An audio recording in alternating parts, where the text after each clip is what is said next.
This episode is brought to you by Universal Sport and Social Club, a local business I support where we create fun and social environments through semi-competitive sports and get-togethers at local restaurants for food and drinks. This is a league for people 21 and older. Future plans of the Universal SSC include a charitable donation of the winning team's choice. For more information, check out universalssc.com or follow at facebook.com/universalssc. We're here with Dr. Matthew Garrett today. He is a professor of history at Bakersfield College, and we're here to talk about a more recent issue, I believe. I read in the paper, actually, that it was a few years ago as well, something like this happened. Are you aware of something like that? A few years ago. I didn't know that it happened a few years ago until reading it in the paper last night. Yes, and which was interesting because it kind of went in a different direction than I thought it would go, but we'll get to that. And Matthew Garrett is known for his participation in the archives at BC. He's done a lot of work. Even since I've been there, you were digging in the archives, right? I did that while you were in my class. I've mostly moved on to other research at this time. Okay, and we also are going to talk about his new methods class that he's going to offer at BC. Is it a history class? Yeah, it's a history methods class. It just got approved by the Cal system, so it now is a transferable class we can offer in the fall. Awesome. And also, we're going to mention a little bit the Liberty Institute, which I was not familiar with until recently. That I looked it up and I went, dang, this is a really intense website here. There's a lot of information for you to suck in. We wish we had more control over the website. It's limited in what it can do because we need to be standardized with the college. Of course. And does that usually make it tough to do things that you know would be academic, but... Yeah, I would love to update it. I'd love to be able to give it feeds. I'd love to be able to solicit feedback and emails from folks. And there's a lot of things I'd like to do with it that are just sort of not available with the standardization with the college's website. Okay. And maybe can you give us a brief description of the issue that arose at BC, as far as I'm aware, a month ago? Yeah. So the beginning of this month, we had somebody in the community, maybe a student, maybe not, maybe more than one person, who stuck a variety of protest signs on campus. It appears that most or all of them were near the Performing Arts Center, which had just been hosting some Chicano commencement and Chicano end-of-year celebration parties and other activities, so it's probably connected to that in some way. And the slogans are prepared by an anonymous online organization that they produce these slogans, they email them out to their anonymous cell membership, and then on the first of the month when they get the email, the different members can print them off locally and go and stick them to the wall someplace public. And it gives them instruction to do it publicly because I think maybe they're under the assumption that they can do that legally with free speech laws. And so most of these slogans, they vary in tone. Some of them conservative, like communism killed 1 million people. And some of them outright offensive, alt-right messaging, like the most worst one I've seen was Make America White Again. Mm-hmm. So they vary in tone and in critique. But a variety of those stickers popped up on campus the first of the month, suggesting someone in Bakersfield has joined this organization and will more than likely be doing it again this weekend because in order to join, you have to buy a printer, you buy a reel of sticker paper, and you keep producing. So they're invested at this point. So I don't know what they're going to do, but we're going to see possibly some more stickers going up here soon. So I did happen to look into their Twitter account because I saw you mentioned in your article in Bakersfield.com, right? It was an opinion piece. Yes, the Community Voices piece. Yes. And I saw you mentioned there was a Twitter account that you can link things back to, but there's not really anybody behind it, right? And it looks like you mentioned in the opinion piece, that it's mostly out of Europe, right? That's what it felt like, although Make America White Again is obviously domestic. But and the article that's in the paper today, apparently they corresponded with some anonymous person named Head. And Head says that they are on 2 continents. Also, I was scouting around online myself because I was curious, and I found someone had said that the email account they use is run out of a company that's based out of Germany. So that's another indicator that they might be more European. I think they're probably European in origin, and now they're moving into the United States, but I really don't know. So it makes you wonder what their goal really is, right? Yeah, some of the things on their Twitter account are, clearly there's a nativist tone. There's some xenophobia. Some of it is more moderate. Some of it's much more wild and trying to stir up some contention. But yeah, they definitely want to get attention, and they're having an impact that way.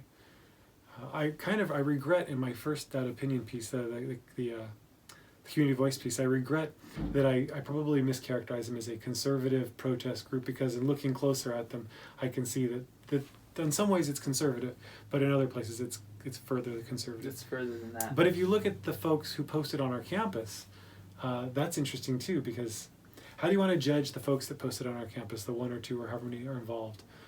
Do you look at the stickers they chose to stick, or do you look at the larger organization, and do you look at the best case example or the worst case example? And the campus stickers, take a look and you'll see, what do we have on our campus? We had Crush Social Marxism, and we had Pornography is a Social Rot. We had Never Apologize for Being White.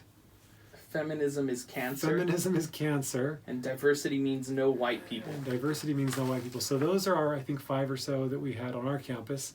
Or at least that's what's been reported so far. Are those racist? Are there clearly a criticism, right? There's some sort of political speech going on there. They were posted on Chicano activities. So here's a question. Can you protest and oppose a Chicano activity without being racist against Mexican American people? Well, I think that's a question that continues to actually be brought up with more than just the Mexican or Chicano Latinx or communities, right? And what is okay to say, being critical of something without necessarily being called racist, What's right? the boundary? Yeah. And I've spoken to people actually that the qualifications are you're not white, and it totally made no sense to me. So I forgot what I said. Well, actually, I know what I said. I don't want to say it. I forgot exactly how the conversation played out. That's what happened. But the point was, this person got offended by what I said, and I thought, well, if it followed with, you were lucky you're a person of color, or else I would have been totally offended with you. And I thought, well, that doesn't make any sense. One, because I'm not really that colored. I mean, for those who don't know, I am a first-generation Mexican, and I pretty much was brought up exactly how you would picture somebody who's coming from a different country and experiencing, America for the first time. But I thought, that doesn't make any sense, because if it's offensive to you because I said it, it should be offensive to you because anybody said it, not just because somebody white said it or somebody that is a person of color said it, it's okay. Yeah, there's a little bit of a double standard that maybe is happening. We can argue about whether that's justified or not. I mean, maybe years of colonization and power structures justify that. Maybe they don't. But I think we have some folks in different places in that debate. Some would say there is no double standard, that I would treat everyone the same. Others say, no, there is a double standard, but it's justified. Others would say, no, there's a double standard and it's not justified. And I suppose that whoever's sticking these stickers up probably is in the camp that thinks there's a double standard and it's not justified, and I'm upset about it, so I'm going to stick a sticker on the wall. They might be in that camp, or they just might be a raging lunatic racist. I don't know. I don't know what this person is, but it's clear what the campus thought this person was. Yeah, obviously the campus was livid. Yeah, so when the stickers went up, there was actually a quick email exchange between some of the social justice warriors on campus, who then met with administration, and they plotted out a plan to get rid of this thing. This can't happen right now. If it's racist hate speech, then you might understand that response. I mean, if it's racist hate speech, you're thinking, I've got to stop this. It's a rational sort of jump to that conclusion. But if it's just political speech, I mean, what if it's some guy who's half Mexican who thinks that he's...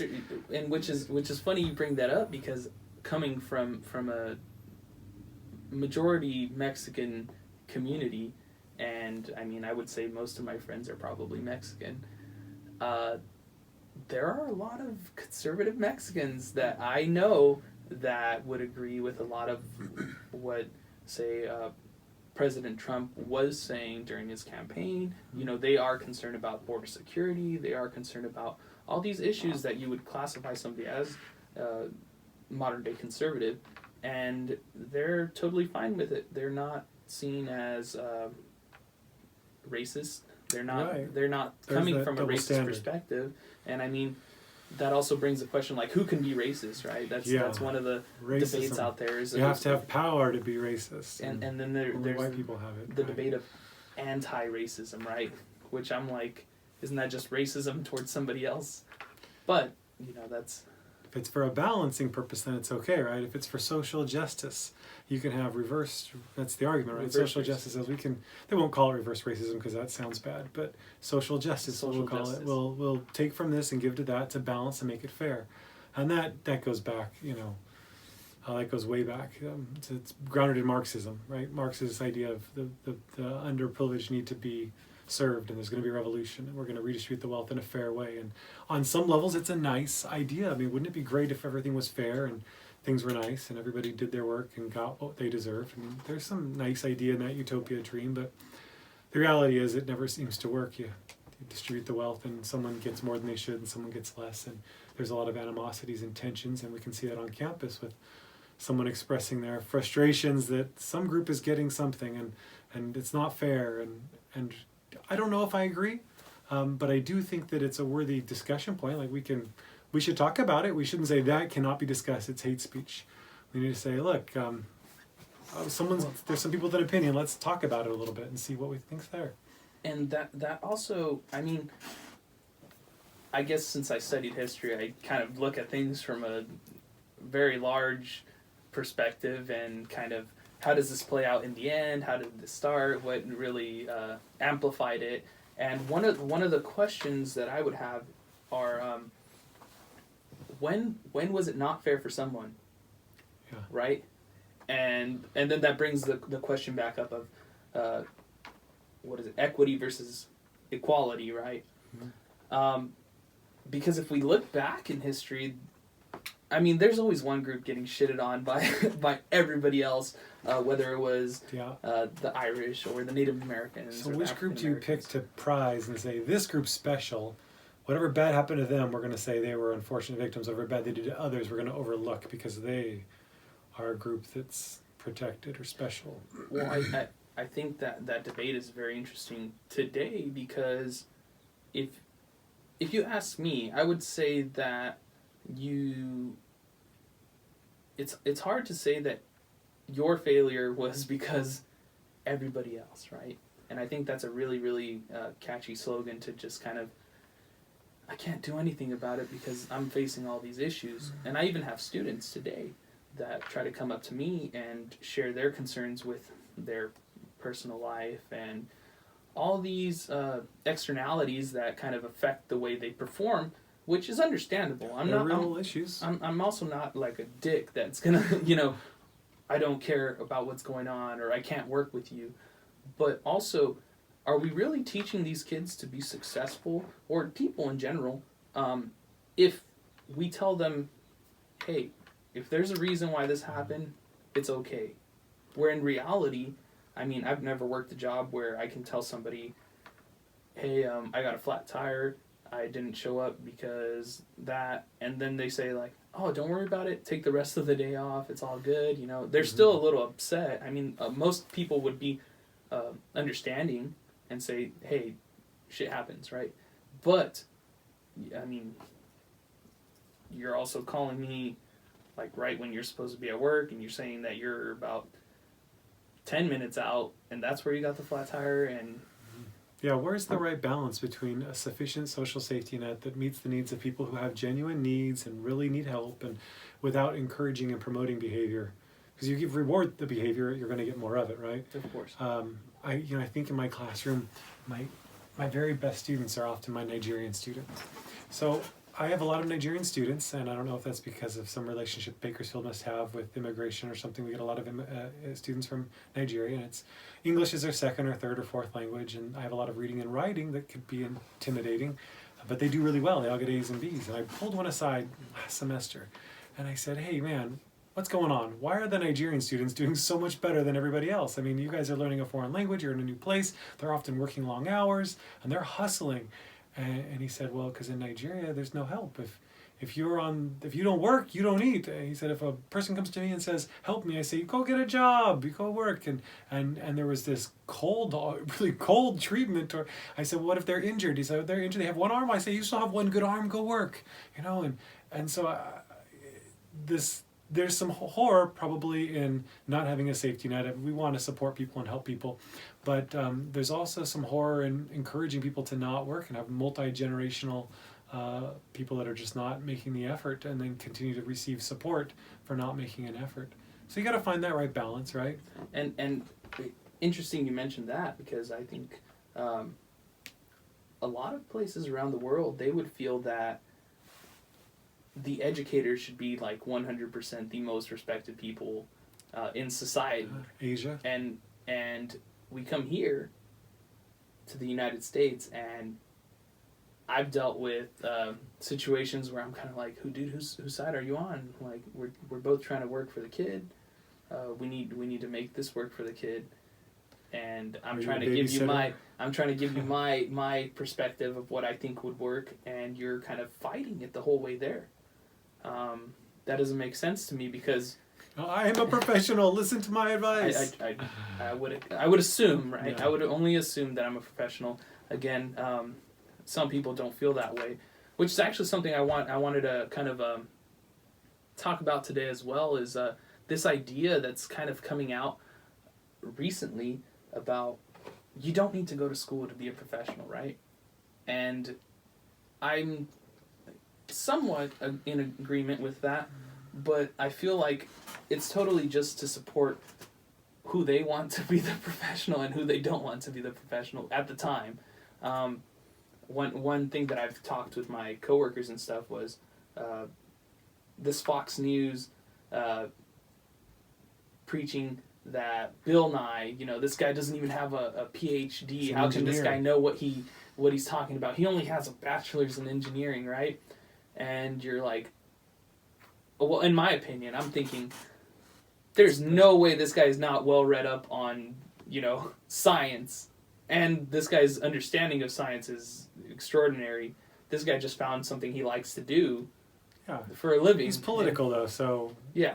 The left wants to paint the right as all crazy, and the right wants to paint the left as all crazy. And well, I've personally experienced people trying to call me out on thinking that I know what I'm talking about, and you think just because you went to school, you know everything, or you don't even know anything because you just assume things. And one time it almost felt like they were saying you just go to get brainwashed and stuff, and I kind of got to the point where I was telling them, do you really think I'm like that stupid that I'm stupid? I'm like, would you think you would get brainwashed if you went to school? And they're, no, that's not possible. And I thought, well, do you think I'm so dumb I can't differentiate from somebody's feeding me bullcrap, and this has logical reasoning behind it, which is also interesting, because there's like a big promotion for not going to school, which I'm not necessarily against either, but there's kind of a downplay of people that are educated as well. Do you feel that disconnect a little bit? I don't know. There's definitely some criticisms of education going on, especially on the right. There's more concern there. Going back to, was it Buckley and others I think it was Buckley who said they'd rather be governed by random 100 or 1,000 people out of the white pages than the professors at Harvard.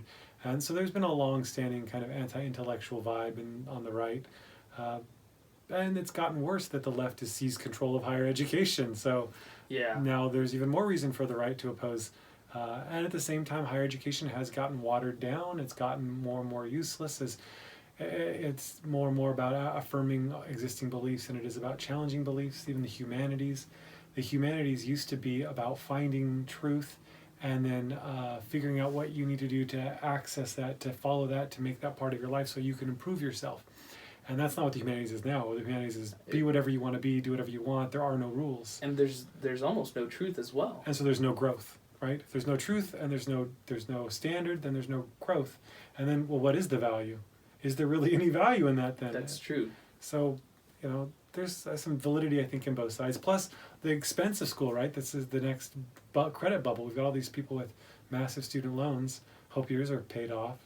But luckily, I went through school with no loans, and this the credential program I've been able to pay off with my salary. So awesome. I'm surviving so far.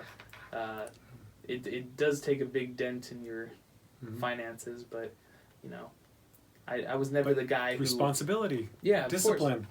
I think that reminds me of dealing with people, especially at BC, not so much at CSUB. That's still CSUB though, but these people that sat there and said, "Oh, dude, I got through the semester without buying the book," right? And I was just like, "That's not the point, man. The point is not to not buy the book, to not learn and to not grow." And I see it. I can see why people would have that concern, and I see people that exist in the class solely to breathe air, get the check mark on the attendance, get that piece of paper, and get their paper. And I've told people as well. I'm like, you're devaluing my paper, and that's kind of offensive when you treat it as something that's just kind of a, hey, look at my paper. Can I come in now? Can I have a job? Can I perform here? I don't think it's right. Inequality is something that's been villainized, on one side of the spectrum as bad, but inequality allows for success and failure. And if something has value and some people achieve it, like school, they get an education, they have this degree, they have a good career, they're able to climb that ladder and be successful. We're giving them an opportunity. But when we level the playing field and we say, well, there's going to be no difference, it's all going to be the same, everybody's going to get a degree, well, then everyone's going to get paid the same. And that doesn't really work usually when you look at economic systems in the history of the world.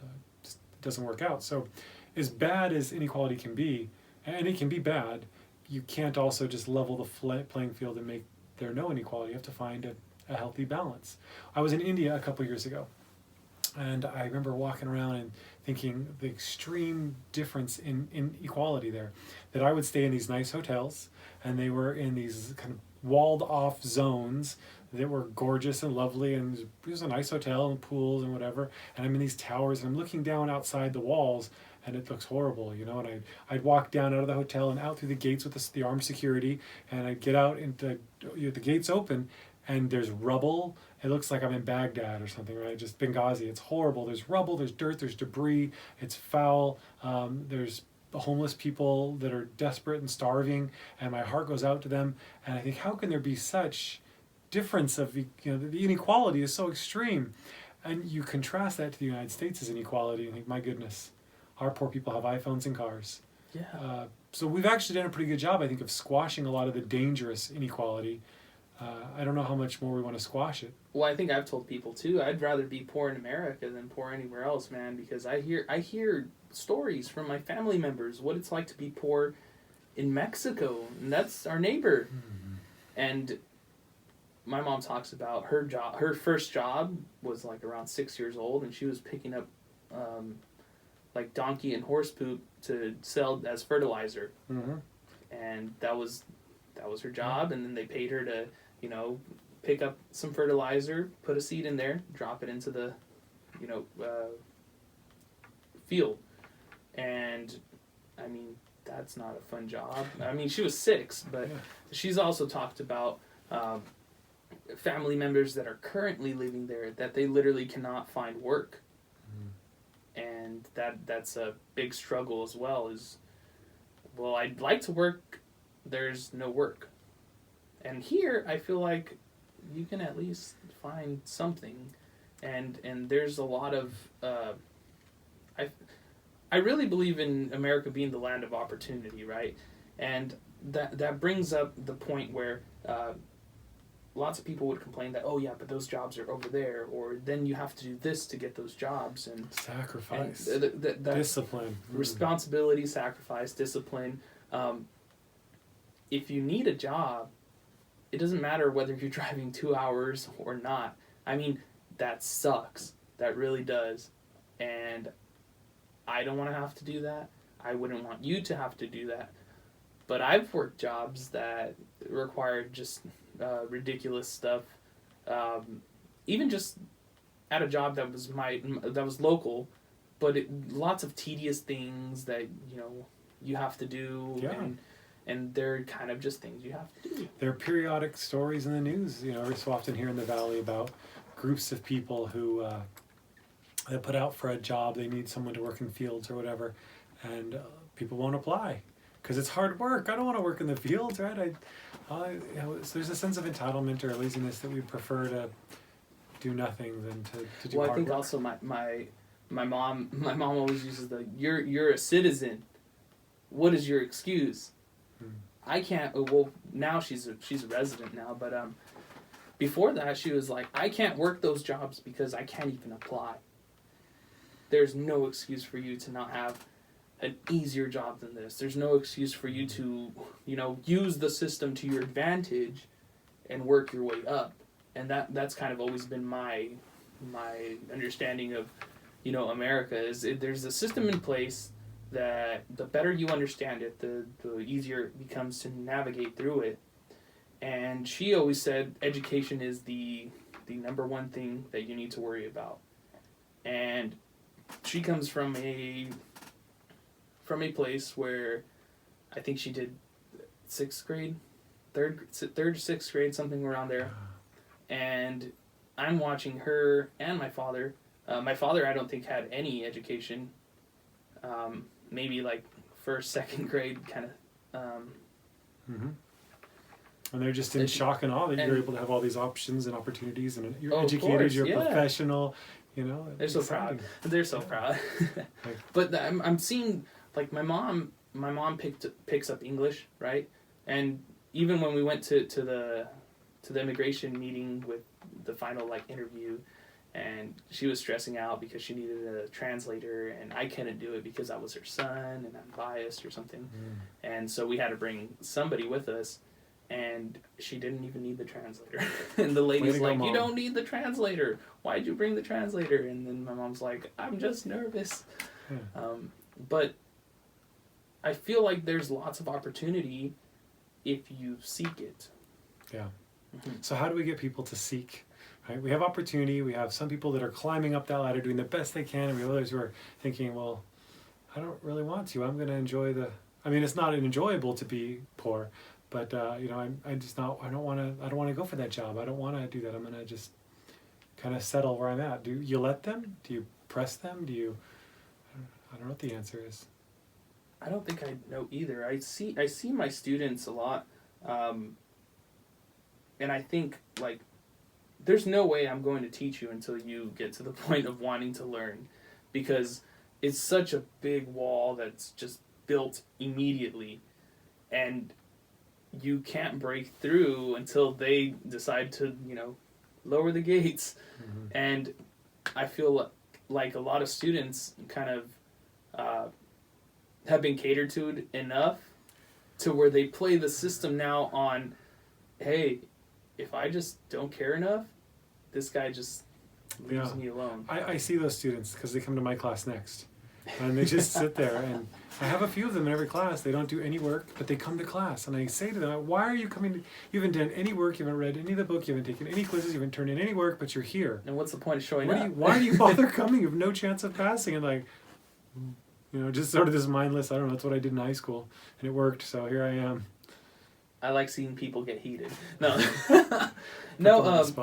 No, you have a really good point, and I think I know a lot of people that didn't have what it takes to go to the next level, and they just flip out, don't know what to do. They thought that school was going to be their thing. They thought, get my degree, get a job. And, well, I never really saw it like that. I never really thought about going to school in the first place, actually. I was really an average student in high school. I think I graduated with a 2.1, 2.2, something like that. 1.9, I think. Okay. I think. I don't know. Maybe not, because I don't know if you can graduate with that, but that's what my memory is. I remember being pretty low, and I remember But I got an A in history, just for the record. I failed history. I think I mentioned something like, I don't need homework to be smart. And then I was in summer school taking history classes on the computer. But, no, I mean, I think it wasn't until I met you that my perspective really changed about what I need to do to be successful. And I always thought I would work my way to being successful, but you really made it a point where you're really here to build skills that you need to apply yourself to whatever it is you're doing. I don't think I actually really learned to read until I took your class. I've increased the reading since then. Just kidding. Oh, I know. I had a friend's little sister that took your class that was just like, yeah, you said this would be fun. And I said, yeah, it's really fun. It's fun if you like the debate and the discussion, and but if you're not interested and you don't want to participate and you're just looking for a pass, it's going to be miserable. Well, you have to challenge yourself. You have to step out of this zone of comfort. Sink or swim is sort of how I try to create the atmosphere, and either participate and engage and get into it, or and I dug it. I totally dug. I dug the eye clickers, right? Or we used eye clickers then. That was the coolest thing ever. I thought there's a quiz in class. Man, there's no way anybody in this classroom is bullshitting anything. and then I love that you showed the responses and you're like, okay, most of the class got this. This one's good. Or you're just kind of like, I didn't have a clue. It's okay because about everybody no one else is even across the board, right? Okay, that we need to work on. Yeah. But I always loved your class because it was provocative, and it sat you down and it made you think. I think Damon Johnson also teaches in that style where he's really asking you to think about what he's saying, right? And think about what he's presenting to you. But it's up to you to decide whether you want to take this or not. But it's a challenge. It's a different idea. Of course. It's not the simple, just the same old, same old. There's some different ideas, and you can wrestle with them and come up with your own opinion on them.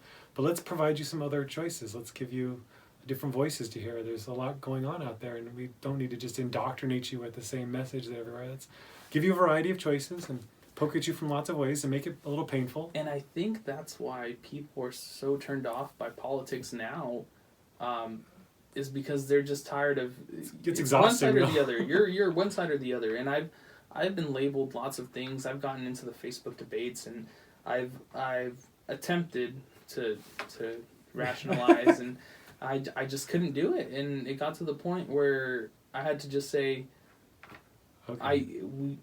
I cannot debate with you because your conclusions are illogical and you're taking information out of context. You're totally... Because I want to win, and that is more important than finding truth. Yes. Truth is irrelevant anyway. It's relative. We don't believe in truth now.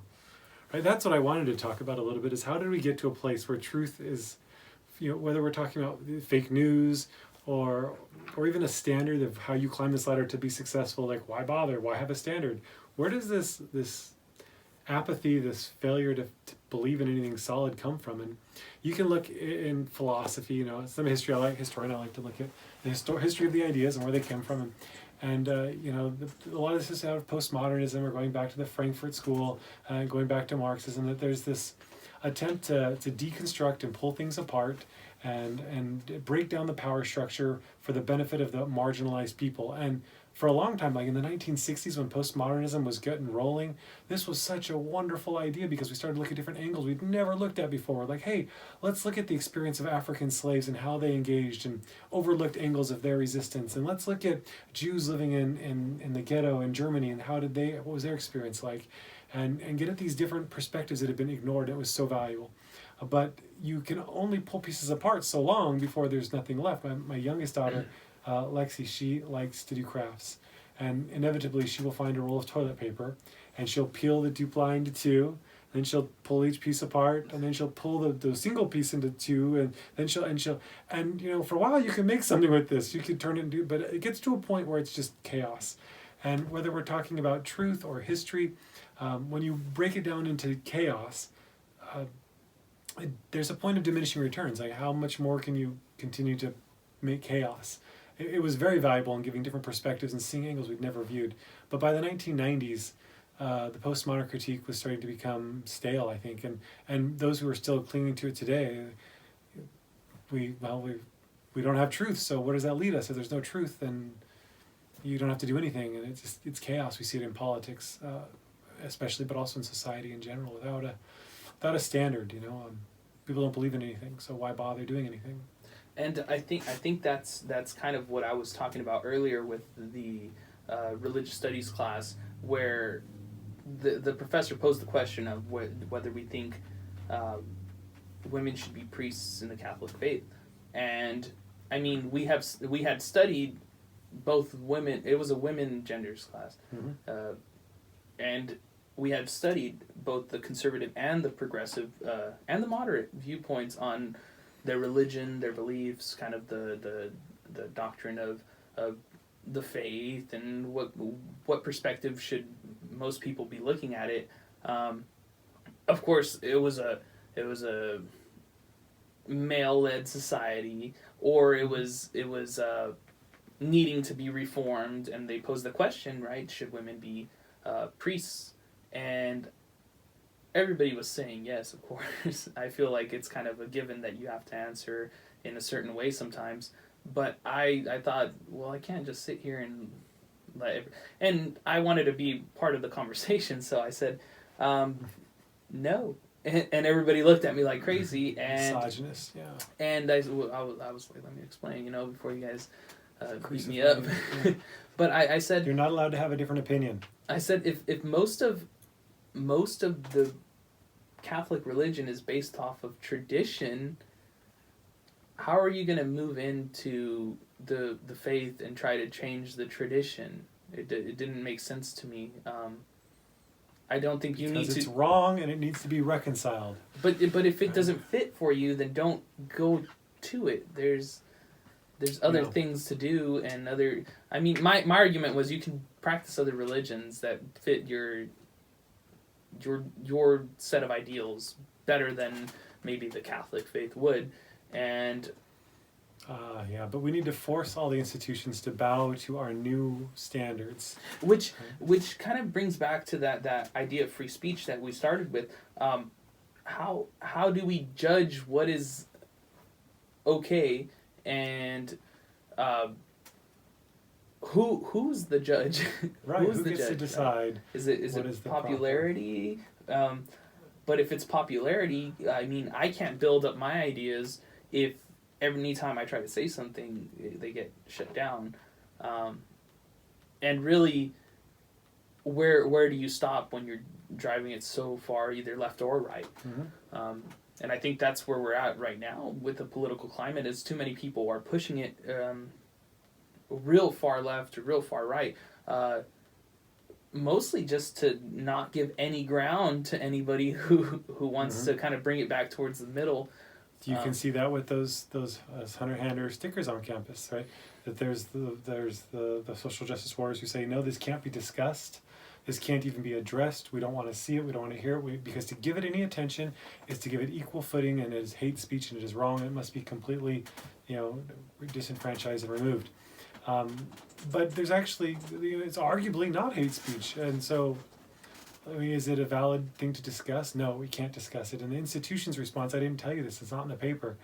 The reporter chose not to include it, interesting, was that the campus then pursued a policy of putting up signs on campus.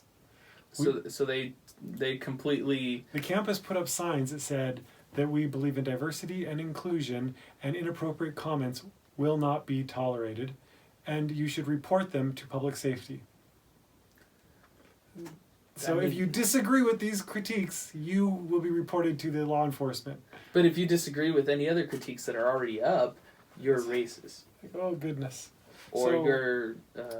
Let's just have a healthy discussion. Like, let's not call each other the most extreme names. You're a fascist. Well, you're a communist. Well, maybe we can borrow and steal from each other's ideas, because there's a lot from both that's healthy. And I used to tell people that I was socialist, just to kind of watch their provoke response. them a little bit. I think I'm more in the middle than most. I do think there are lots of things in society that might be better off socialized, run by some central authority, some kind of authority, right?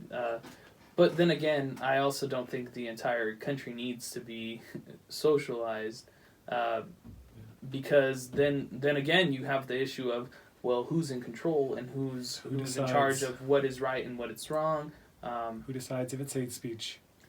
Which when you look at it from historical point of view, and you analyze history, and we see that if it's not this group today, it's this group some other time. I think Jordan Peterson said one time, no, it wasn't Jordan Peterson, it was Jonathan Haidt, I think, said they eat their own.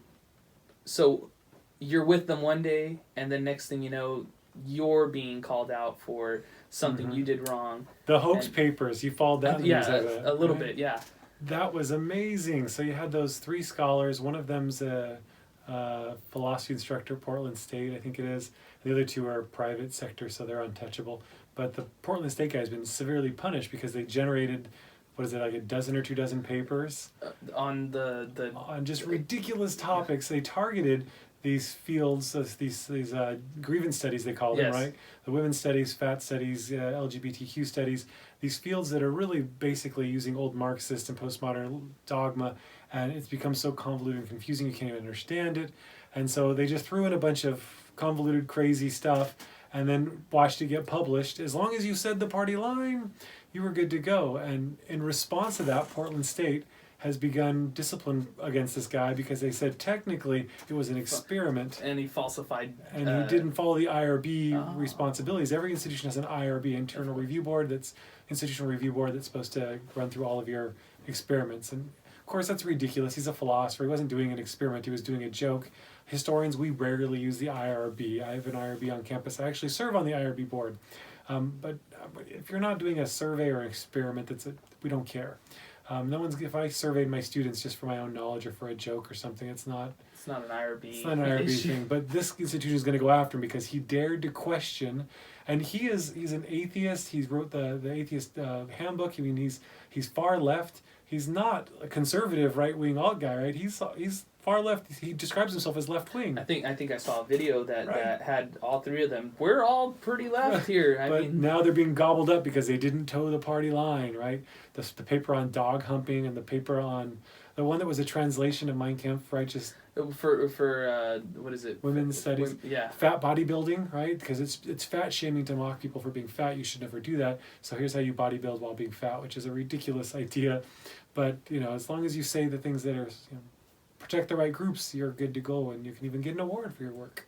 And I feel that might be a growing issue within education, both from like an elementary point of view and in you the say the right things, you get the pass. And you say the right thing, on to the next grade with you. You're doing well. If you don't say the approved message, and that's dangerous. That leads people to have misconceptions of reality. It leads people to make false claims, and pretending also you're something you're not. The biggest thing exactly, pretending something you're not. That's a big one as well that I think I see a lot of. I have that trouble. When I write, I do research and I write a little here, a little there, and I can full well tell that I have to change my voice a little. And when I published my book, it's a good book. It's won a couple of awards, but there was demands that I move in certain political directions, and it was purely political. But that's what I had to do to get it published, So we play that game a little bit. There's pressures. Yeah, reading your book, I haven't read it all, so I won't lie. I've read the introduction, I think a little bit of the second chapter and the conclusion.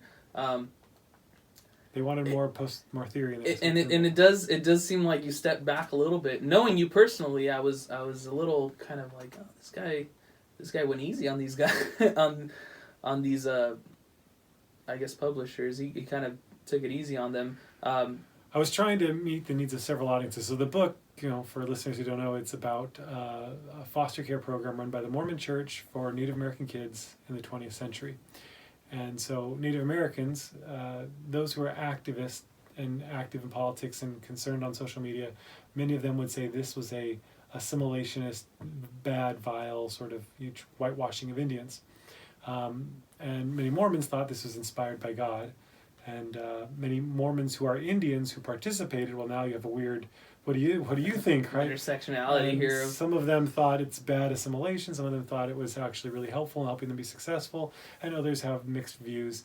But whatever I say, the folks on one side or the other are offended, right? If I say this was difficult for some of them and some of them felt really offended and whitewashed, then you might get the more conservative element, Mormons or whoever, saying, that's not true, this was a great program. And if you say, well, for some people this was a great program, and then the people on the left say, no, it was evil all the way around. And we can't have a middle discussion because, that's not allowable. You're on my side or you're against me. It's the way it is, even in the academy. And I found it very interesting that I think it was the last paragraph. It really stuck with me because that was a textbook conclusion. Just it's not this or that. It's both, and crazy. It's impossible to say that it was one or the other. Yeah. And how important was it? Well, it depends on who it was. So yeah.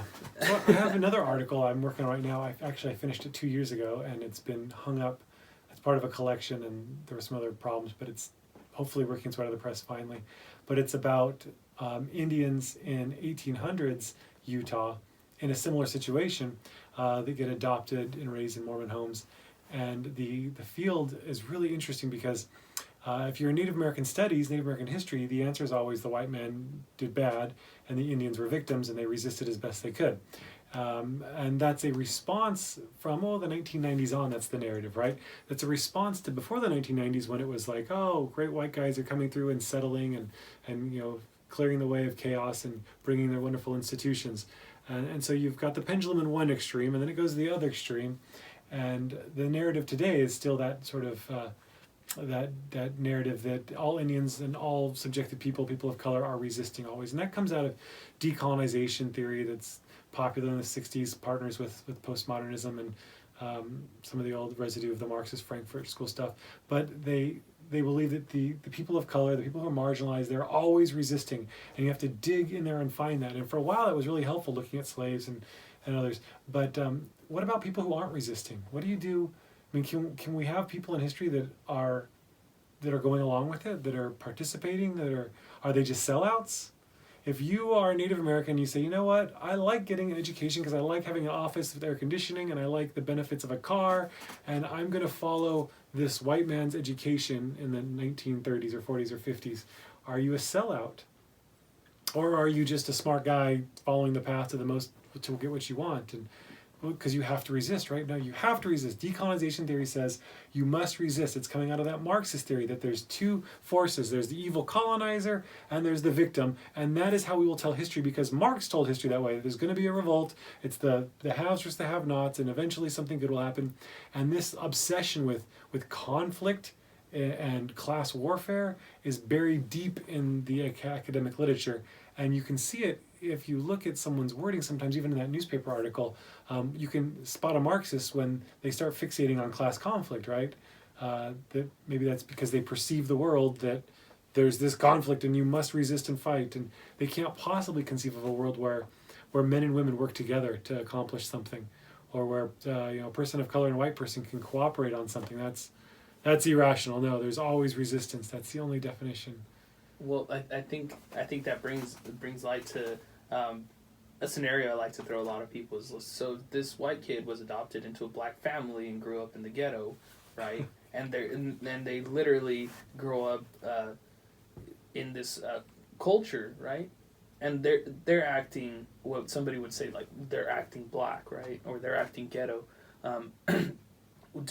Is it right to shame that person if that's who they are and that's who they feel they are? Cultural appropriation, or... So no, if this person is just raised by, right, say, a black family... But do we accuse him of cultural appropriation? I think most would. I think most would because... Say that's his culture. I would say most would because that kid was white. Your skin color. Same goes the other way. I saw this podcast with a panel of black people where you had conservatives and liberals, and there was even a gay conservative and a gay liberal, and this huge variety of people. And one of the women say, "Why do you always have to compare me to white people? Like, stop comparing me to white people." And she was a conservative, and she was saying, measure my success by what I do, not by what the white man wants me to be, or you acting white, she said. And I said, well, she has a point. It's not fair to judge people based off of somebody else. I mean, it's totally understandable that she would be upset. And I think too many people don't think that through. Where is this person coming from? Okay. Is it their choice, the way they behave? Is it their choice, the way that they choose to speak? And is it our right to tell them, hey, man, that's not cool, you know? Are you familiar with Prince EA? He's a rap artist that's switched sort of career paths to doing motivational rap, motivational speak rap. And he has one segment he does about, and I think it's a story that predates him, but he does a performance about the fish and expecting a fish to climb a tree, right? And how it's really not appropriate to judge this thing by that standard. A fish can't climb a tree like a person can. That doesn't make, you know. And I think a lot of that sort of reasoning and thinking comes out of the postmodern critique. There's definite value in saying, look, things are different. That the old meta-narrative, it did have some problems, right? It omitted certain people. It needed to be broken up, and we need to start to look at different angles, and that's valuable and important. But if you continue on that path, it gets to chaos. So finding the right balance of what standards should exist and what standards shouldn't. And I think that always leaves me to talk with people about how do you interpret the Constitution, or how do you interpret the ideas behind freedom, and are you viewing them as every person, or are you viewing them as this says every man, right?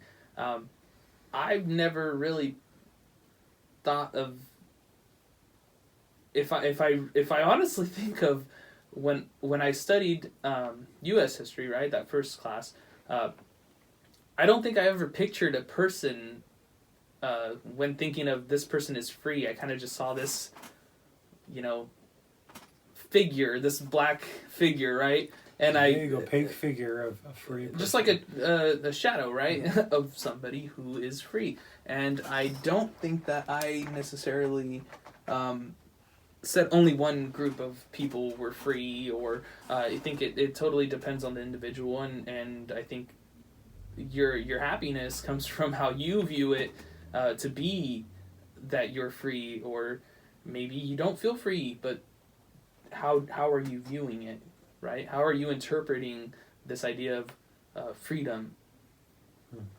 Yeah, you know, well, there's a couple of different ways you can interpret the Constitution and the issues of freedom, and I think, because I like history, I'll take us back to Frederick Douglass and William Lloyd Garrison.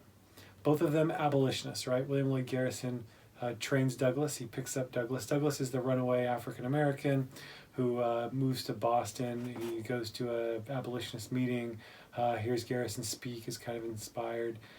Garrison hears Douglass speak, thinks, wow, this guy's pretty good too. They partner up.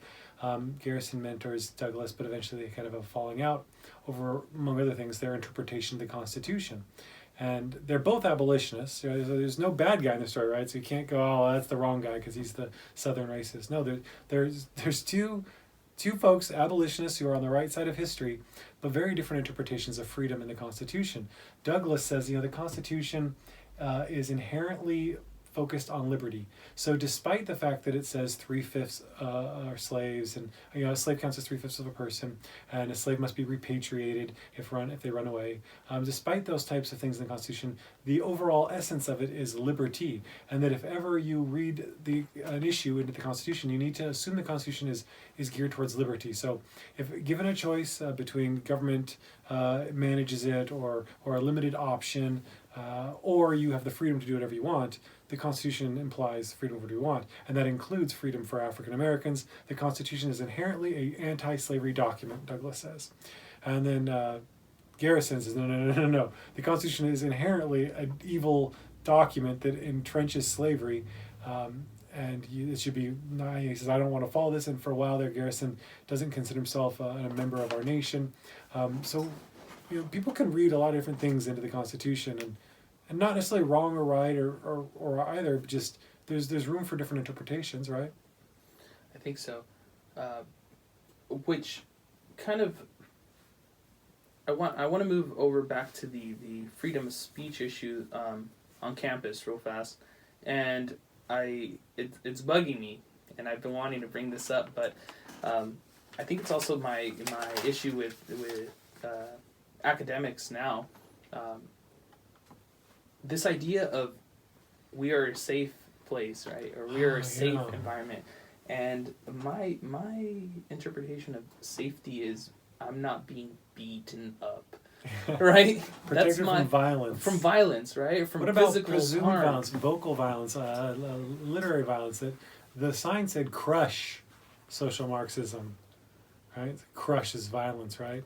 Well, I think that's what the article says is crush is inherently violence, or smash, right? Smash is inherently violent. That's how a Marxist would read it, because a Marxist would look for that sort of conflict. Well, didn't these guys go to English class where they taught you figurative language, and smash might just mean tear down or end? It's ironic you would say that, because that argument's actually found in an earlier article in the paper a few days prior from an English teacher. Oh, really?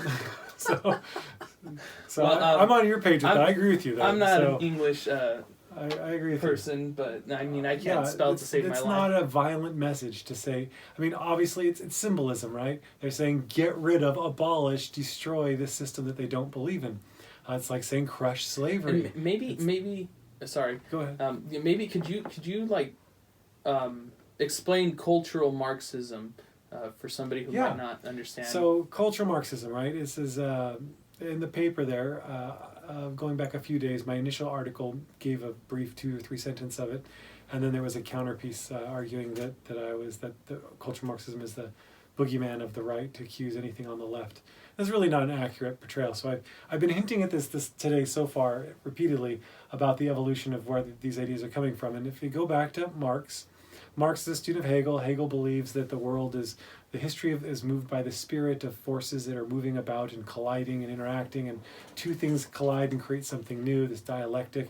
And Marx builds on this idea, and he comes up with his Communist Manifesto and El Capital, and he's trying to come up with a theory of history and how the world operates.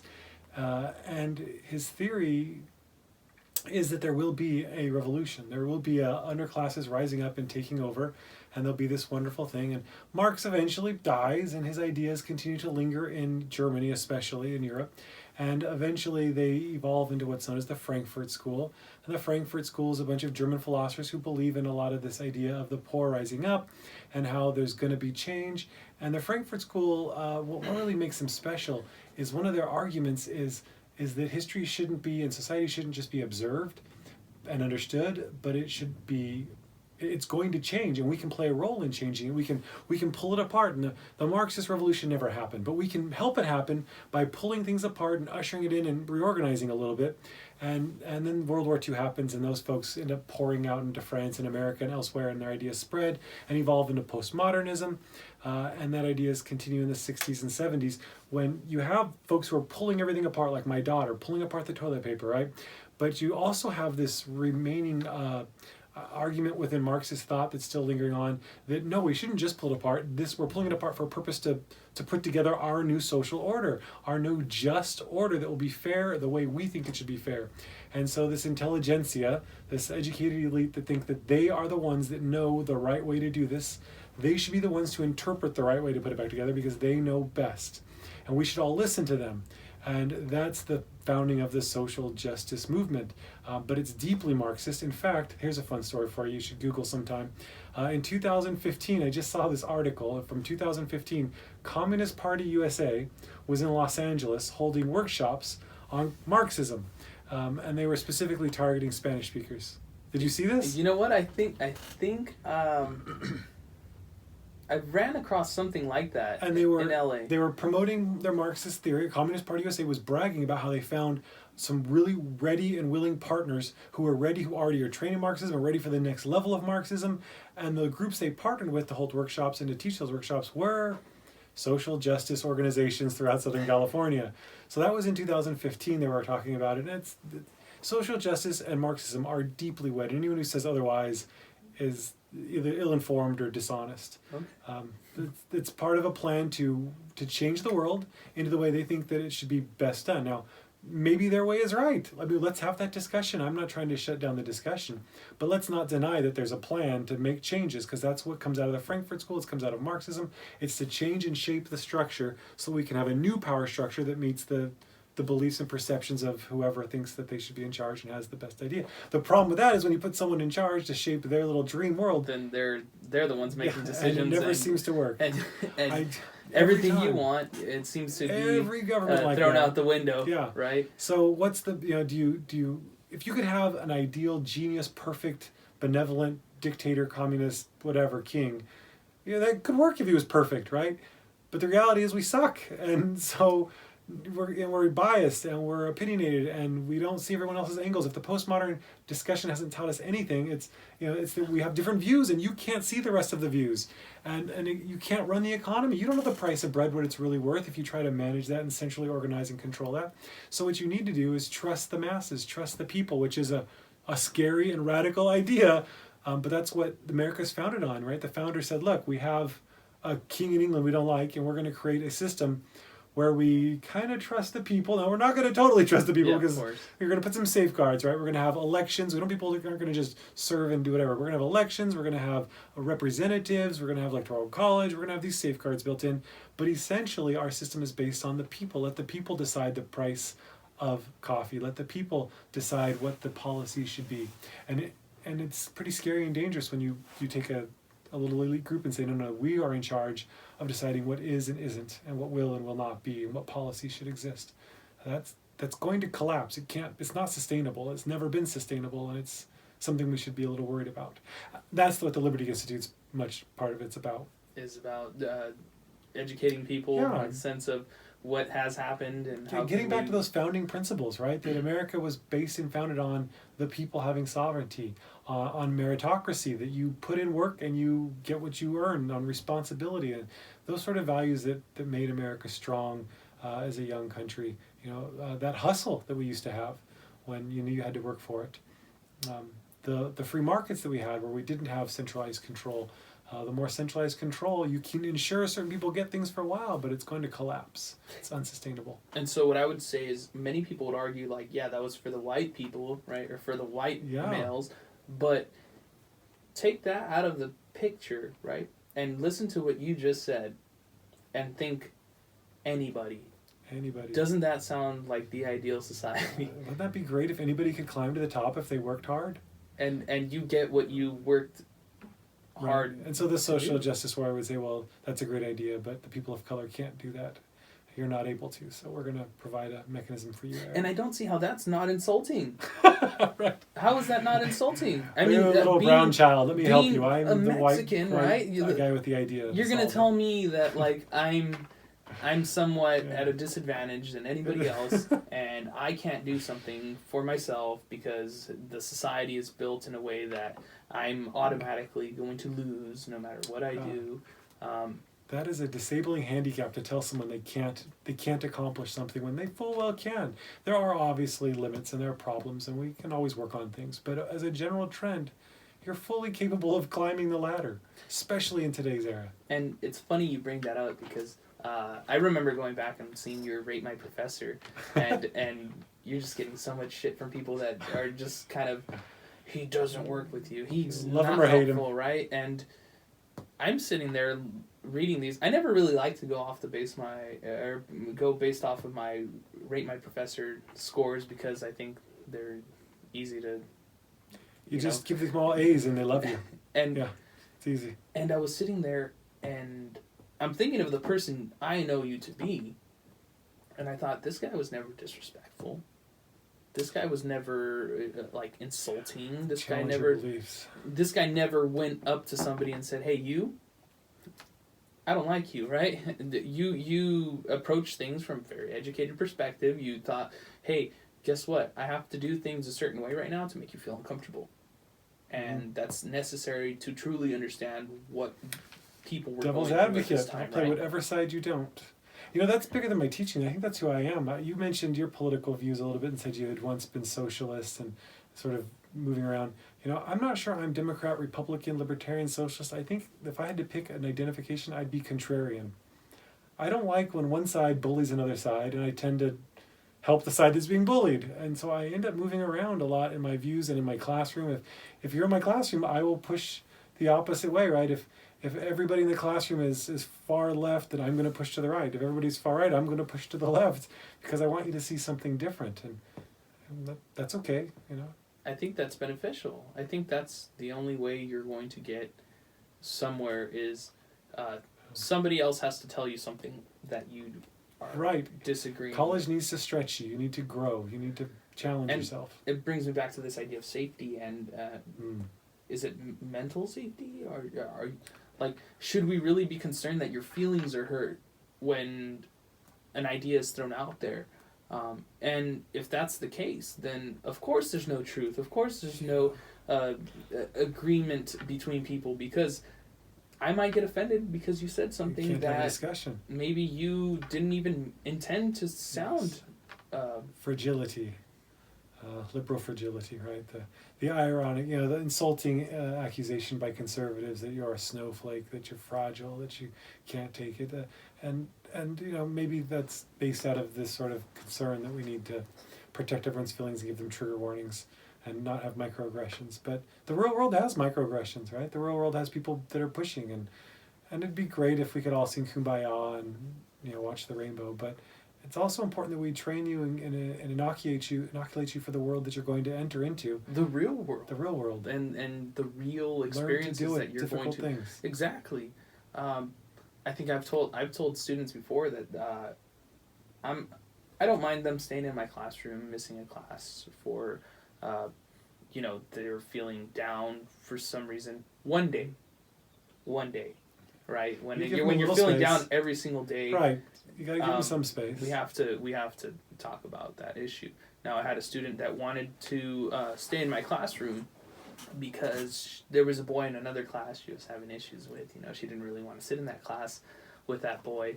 And I said, look, I don't mind you staying in my classroom. One, if your teacher says it's okay.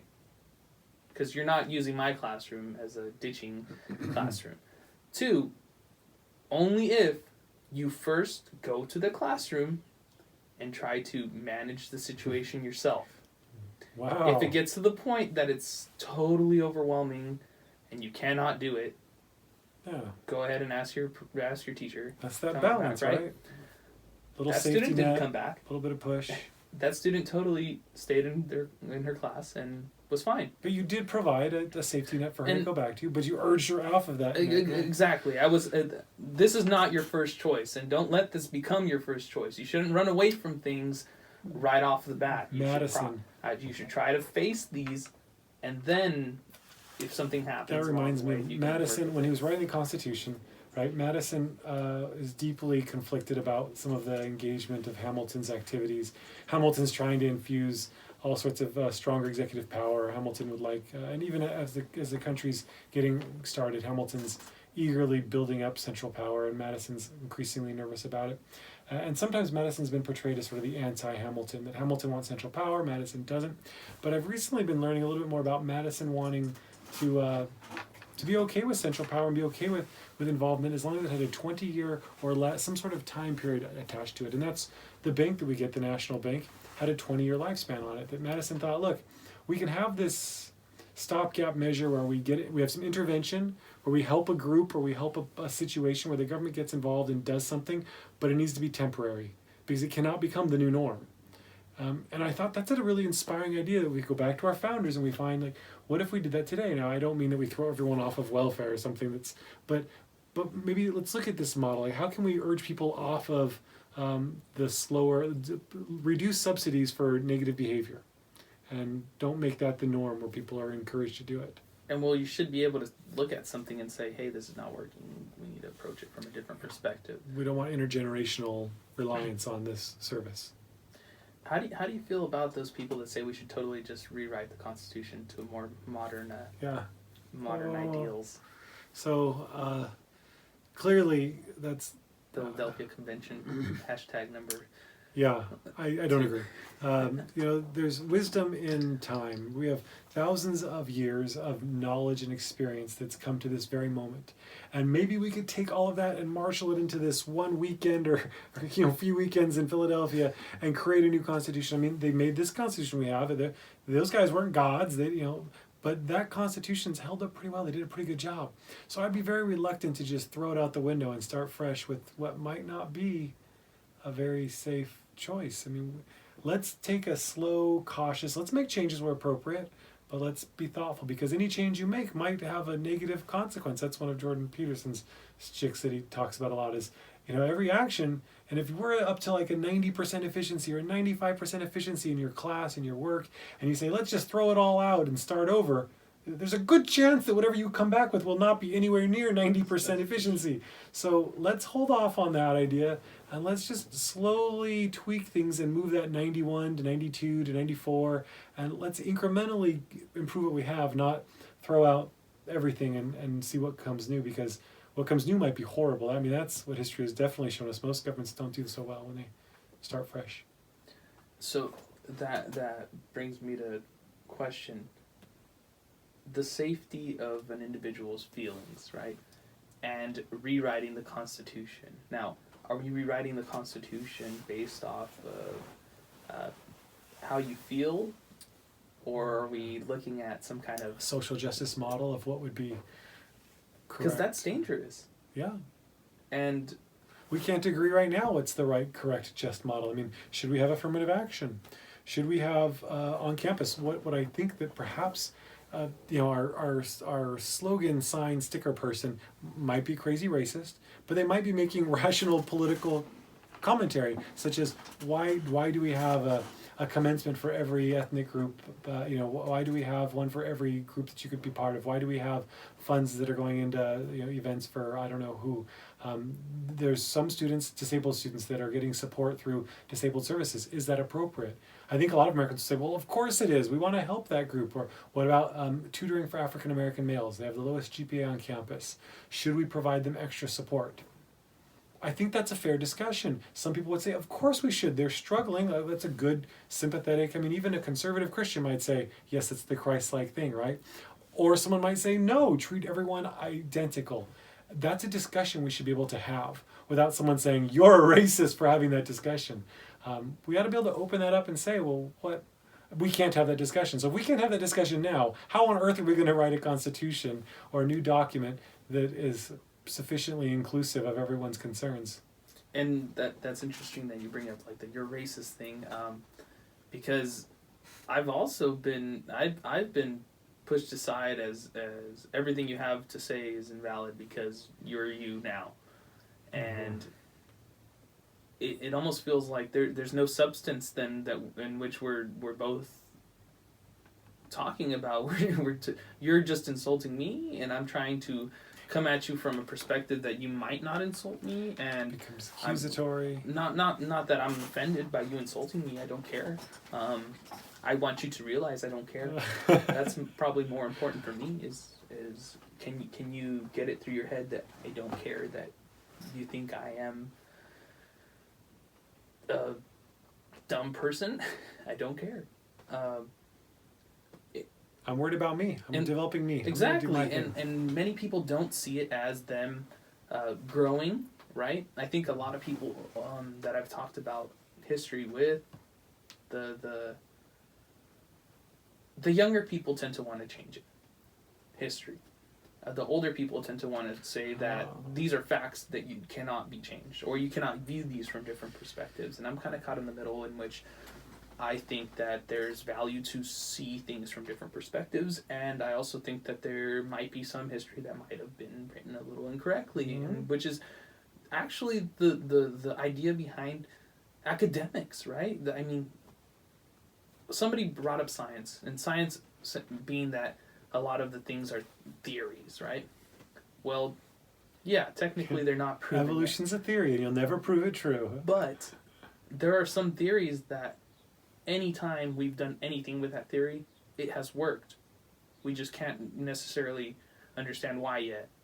And so there could be a point in time where this theory could collapse and we come up with some other brand new thing.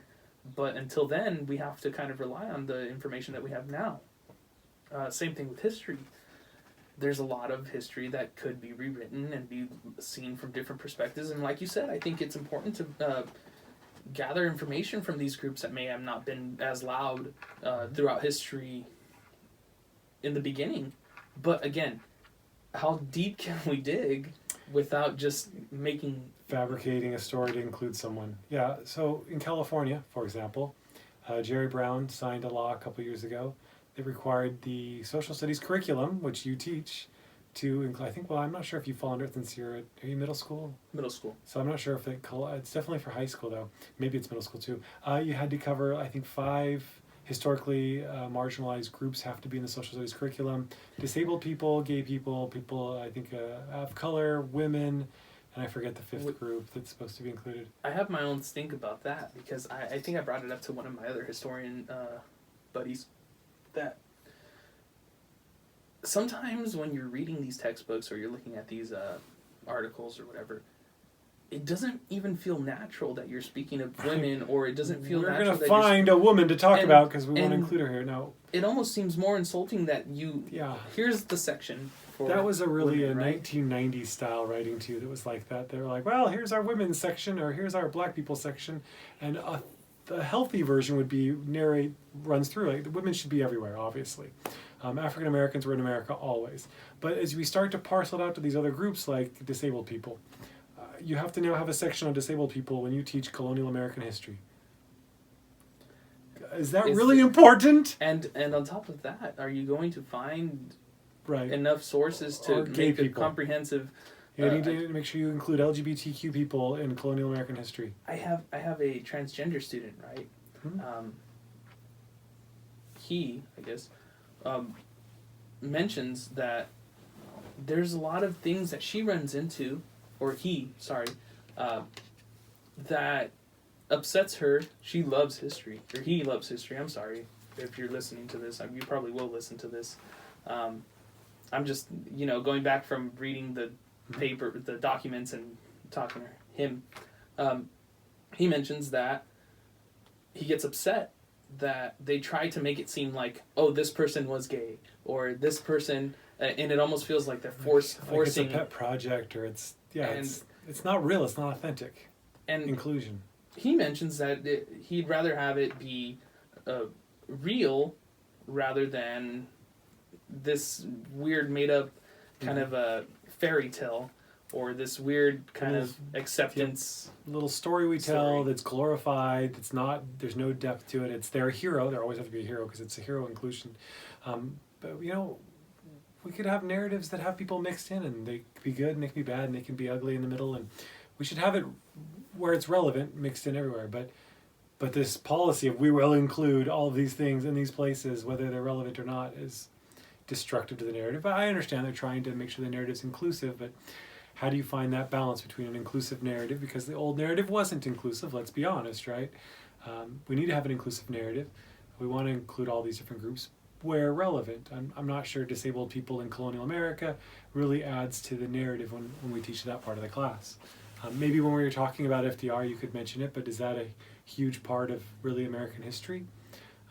I struggle to find a way, especially because the study of American history in the colonial period is majority of it is based off of learning the ideas of government, right? You're not really there to study kind of... That is why it's in the curriculum. You're not there to study the people and how... But that's changing. Well, right now it's becoming social history is dominating. Ever since that movement with postmodernism in the 60s, the 70s, social history becomes dominant, and now history is transformed to much more about the individual people, the ordinary people, and it's easier to get to a disabled person or an LGBTQ person with a social history approach. And in response to that, you're seeing also this resistance by conservatives about what's going on in the academy, what's going on in history classes, what's going on in humanities. And even here in California, there's a movement to start striking down the history requirements in the general ed program. Some folks would like to reduce the history poli-sci because, we need more time for STEM, and they're just kind of talking about silly feeling stuff these days anyway. So and I think that's a misfortune, because we could really do some wonderful political science, we could do some economic history, we could do some social history, we could do cultural history. Why do people think and feel the way they did? There's a lot of depth if we could have the time to do it, but there's pressure. I always question, what would happen if you led it up to the teachers to decide, right? What crazy idea. Let the experts in the field decide what to cover. And maybe this year I don't want to really teach medieval history. Maybe this year I just want to focus on one short time period, and I want to really focus on the skills of researching, right? Are we really losing out if the students leave the year maybe not knowing history? Some random facts they're going to forget anyway. But who remembers that shit anyways, right? But teach them some skills. And I'm a instead, big fan of that. This guy comes out being able to research, and maybe even I judged the History Day competition here this year. Wow. So, by the way, I'll just pat myself on the back right there. But I saw this, I think he was in 5th grade. He did a documentary, and I was like, shit, dude, this guy's got it going on. He's got the music appropriate to the time period. The video is great. The editing is perfect. His voiceovers are relevant. His information is relevant. And the whole thing was entertaining. This is legit. Didn't have a superficial coverage of all things in American history, right? Let them dig into. That's the benefit the homeschool kids get, right? The homeschool kids are a little weird sometimes, but it's because they don't get stuck in a classroom where they're standardized by everybody else, and instead they just do what they actually like, and they get all into bugs or dinosaurs or something, right? And they fixate and they learn and they get deep into it and they develop, and it's so much better than this mindless sit in a room and we'll all just memorize and regurgitate back a survey level of everything. Yeah, let them get deep into that area and let the teacher do what they're good at, right? You get that at the university, right? The university professor is going to teach in their research area. The college, not as much. We're doing a lot of survey. The high school, even less so, right? So maybe there's some graduating up through age and maturity, but I think we should definitely loosen up the reins and let teachers have a little more space to do what they're good at so that they can excel in the classroom instead of making them standardized. And I think I brought up to them, I'm good at producing sometimes. And sometimes. I like to think sometimes.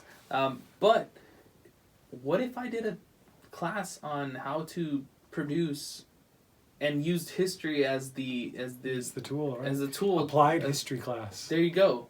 Exactly. Yeah. And would it be so bad that most days probably involve just kind of hanging out and going through clips, or most days involve messing with technology and trying to get it to work for you? But skills they might use. And if we talk about the 21st century skills that everybody wants, I feel a lot of schools fail in that anyways. Yeah. So... And they're going to get into whatever their little research topic is that they're making a video out of or a podcast out of, and they're going to get enthused about it, right? They're going to like history, and it's or meaningful, the subject. Right? That's the purpose behind all of it is you have meaningful, meaningful learning. People learn better when they care, right? Let them do what they're good at, what they like. Let the teacher, let the student, let them dive into what their best is. But we don't trust you. Instead, we're going to give you standardized lessons and standardized core, and you're going to follow the standard method because we don't trust you. And that's creeping up from high school and into college now, by the way. Student learning outcomes are just pressuring on us constantly. Standardize. Well, that's the first thing on your guys' syllabus, right? Yeah. Is the student learning outcomes. You have to tell them what they're going to learn before they even decide to take the class. And then we're supposed to assess on that. And increasingly the pressure is on for us to assess how you do in each one of those SLOs and to report those back. What's the point of a grade if we're doing this, right? Because this is the standard topics we're supposed to learn. We're losing more and more control. I've had debates about grades as well. What do they really reflect? Are they reflecting their knowledge or are they reflecting their effort? And a lot of the times it's probably just effort, and that's fine. That's totally fine. But there has to be some way that we maintain rigor, though. You can't, I mean, I'm all for somebody just busting ass and working hard through college, but I find it hard to believe that this guy's going to work so hard and not gain those student learning outcomes anyways. Can we just trust that those things are being accomplished by the grade they get? I would like to. But instead, we're going to assess all those learning outcomes for all of those students in all those classes. And it's funny because I took classes in lots of different disciplines, and it seems like in history, you write more than the English people. You research more than like these. I say sociologists because I like to think that most of their job is to research, right? You research probably more than them, and you have to put together some kind of presentation way more often than even, I would say, the other arts, the more traditional arts. It's very comprehensive, and it's very enlightening because you're forced. You have to. You will not be successful if you do not adjust your level of comfort. As long as there's rigor, And you will not be successful if you're not willing to work hard. Now, if there's not rigor, if you're just sitting in a class where you watch movies and everybody shares their feelings and gets to see, that's a travesty, and it's not happening. But hopefully we're holding some degree of rigor, and we're teaching those skills. I'm experimenting next semester with more skill development, actually, because I felt like this last semester I tried less support to see could they just rise to it on their own, and no, they couldn't. So I've heard that it was really, really difficult. It was a rough semester. So this next semester I'm going back to a much more support, stages and phases of doing research and how to do it, and walking them through the skills. Because those are skills that they can use in their other classes and help them to be better writers, better researchers, better readers. And hopefully that benefits them more than just memorizing minutia. And it's interesting that you said use in other classes, because since I learned Chicago style, and that was in your class, by the way, I had no idea what it was before that, nor did I know any other. Actually, that's a good thing to talk about as well, is the fact that we only teach MLA really, and then they get to college and your one English class that's required. Are you teaching MLA in high school and middle school? I am not teaching MLA. Do you even do citations in middle school? So we're, I mean, ideally, yeah, we should be. And I think they could if we push them hard enough. But we're more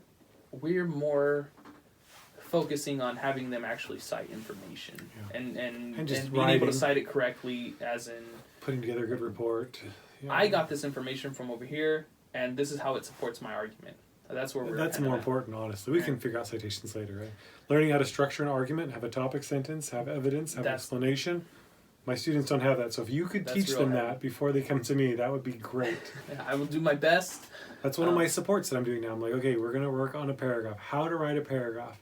This topic sentence is like a mini thesis, and these are some evidence, and this, it all ties together. Right? That's a skill that we don't have, students don't have, and so we need to develop that.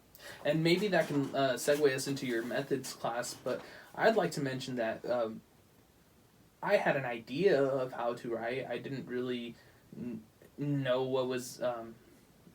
what people would be looking for, I guess you could say. I knew how to cite. I didn't really know how to cite and support my arguments. And I think it was your Native American history class that the whole entire semester was built. That was a skills class. Totally. It was just fun that you were learning about Native American history. That was just the extra. Yeah. That was totally how to write a research extra paper while we play with Native American topics. Exactly, and anybody who didn't see that, I think should have failed the class, because it was totally based on how do you do research, what are you looking for, what are sources, right? What is primary, secondary, tertiary? How do you interpret these sources? How do you understand biases? How do you form a thesis that is actually something you can argue Critical for. thinking skills, argument skills. Yeah. And then you broke down the paper into like segments, right? Today you're only turning in your thesis. Today you're only turning in your we're gonna shred these introduction, right? Yeah. Let me see your outline. Okay, this is not gonna work because it's not, you know, chronological, or it's not right. whatever, right? This is not something that supports the thesis. And that totally, I think, changed my way of writing, and which blew my fucking mind when I got to CSUB, that the historiography class was easier than your course. Why? Because we didn't really have content. All we were focusing on were the skills. Just the skills. Right? And I was like, shit, I had to them. read books while I did this research. I had to do a whole class while I did this class. That was called one class. Yeah. And then I get to historical writing, and historical writing I would say was more on the level of what your class was like. I think it's 3,800 or 3,008, I think is what they call it. But that class was totally. We're going to be learning more the schools of thought a little bit, and we're going to learn how to analyze the sources. And you're actually going to produce a paper. I think in historian's craft. It was an outline. It was just an outline, right? Which is cake, man. Come on. Well, You're gonna. I'm sure that they're developing a lot of other skills in that class, so it's, you know.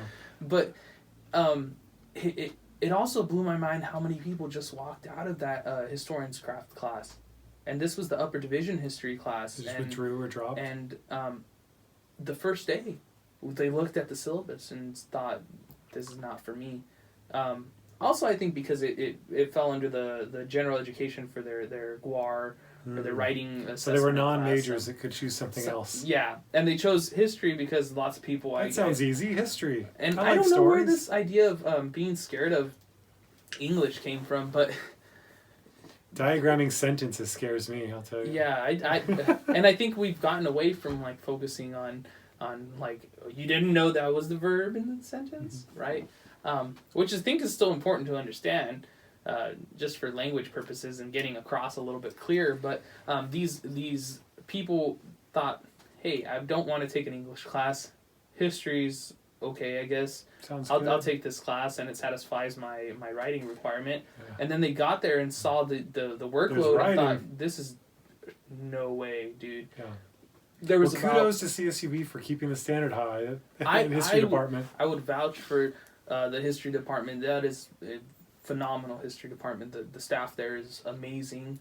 I know it's changing a little bit since I've been there. Some people have are leaving, and somebody has joined in that I've not conversated with. But I think all the historians there are very professional. I think they are very skilled. I think they're very intelligent, and I think they are trying to preserve the prestige of a historian, and trying to really create historians, I guess you would say. I like to say I'm a historian.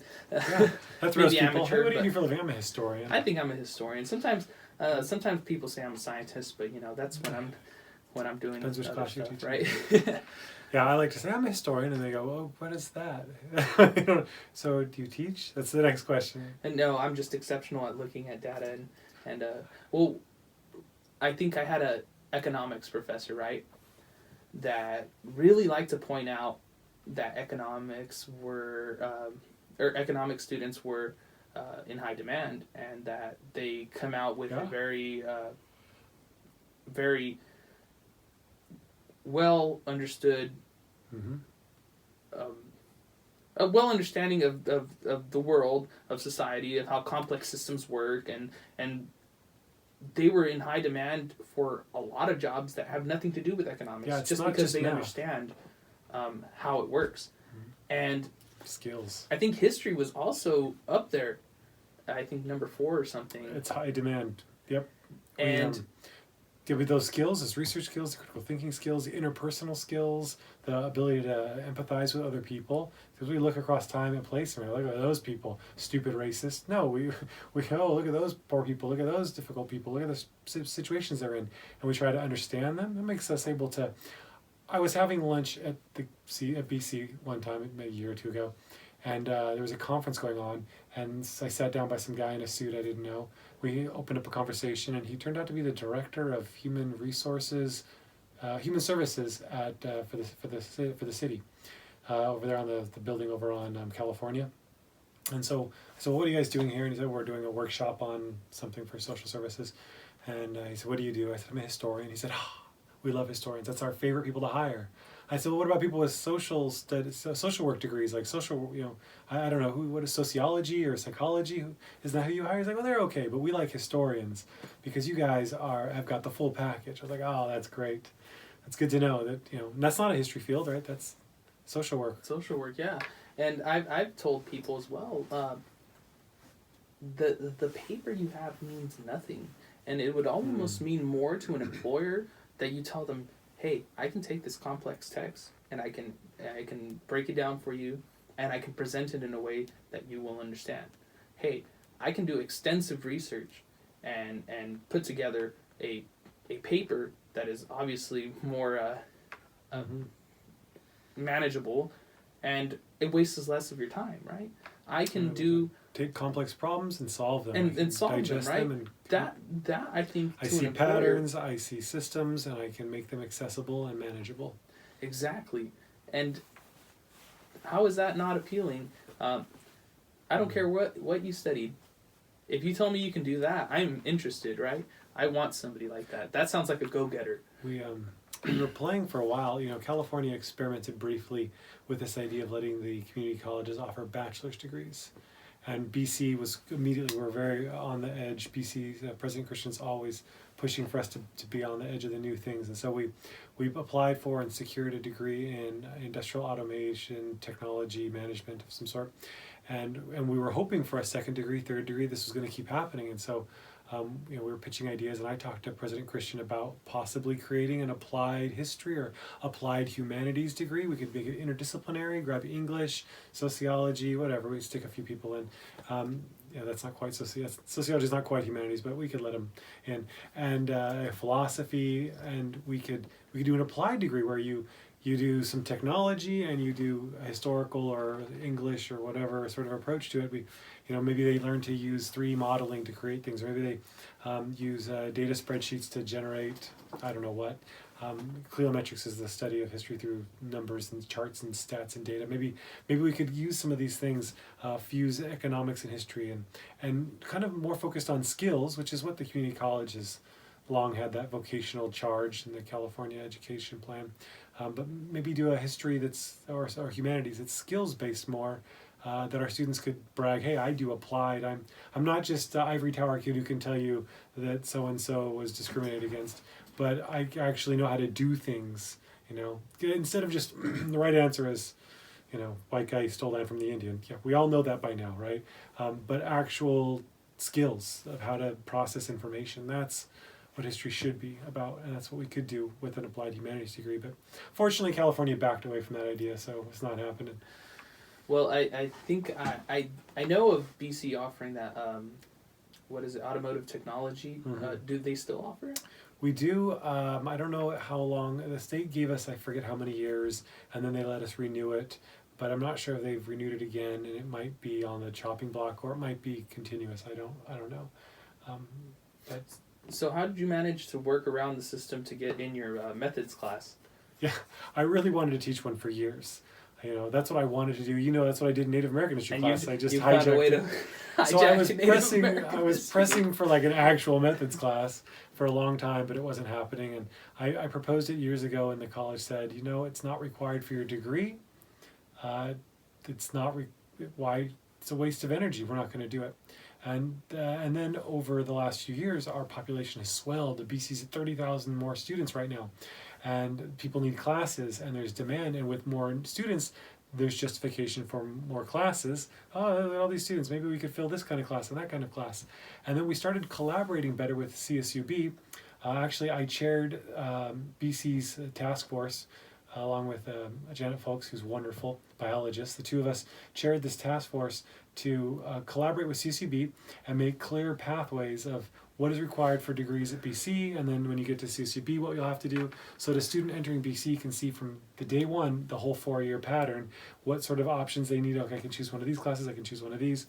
And so in that communication, we were encouraging departments to talk to the coordinating department at CSUB, make sure you know what each other are teaching and expecting and that you're synced up. And in those conversations, CSUB was saying, we have the U.S. survey first and second half, and we have the world history first and second half, and we have a historian's craft. And I said, hey, would you mind if we taught that historian's craft to take it off of your plate? You'd still teach it to your students that you get, but you wouldn't have to offer as many sections, and maybe you'd have smaller classes.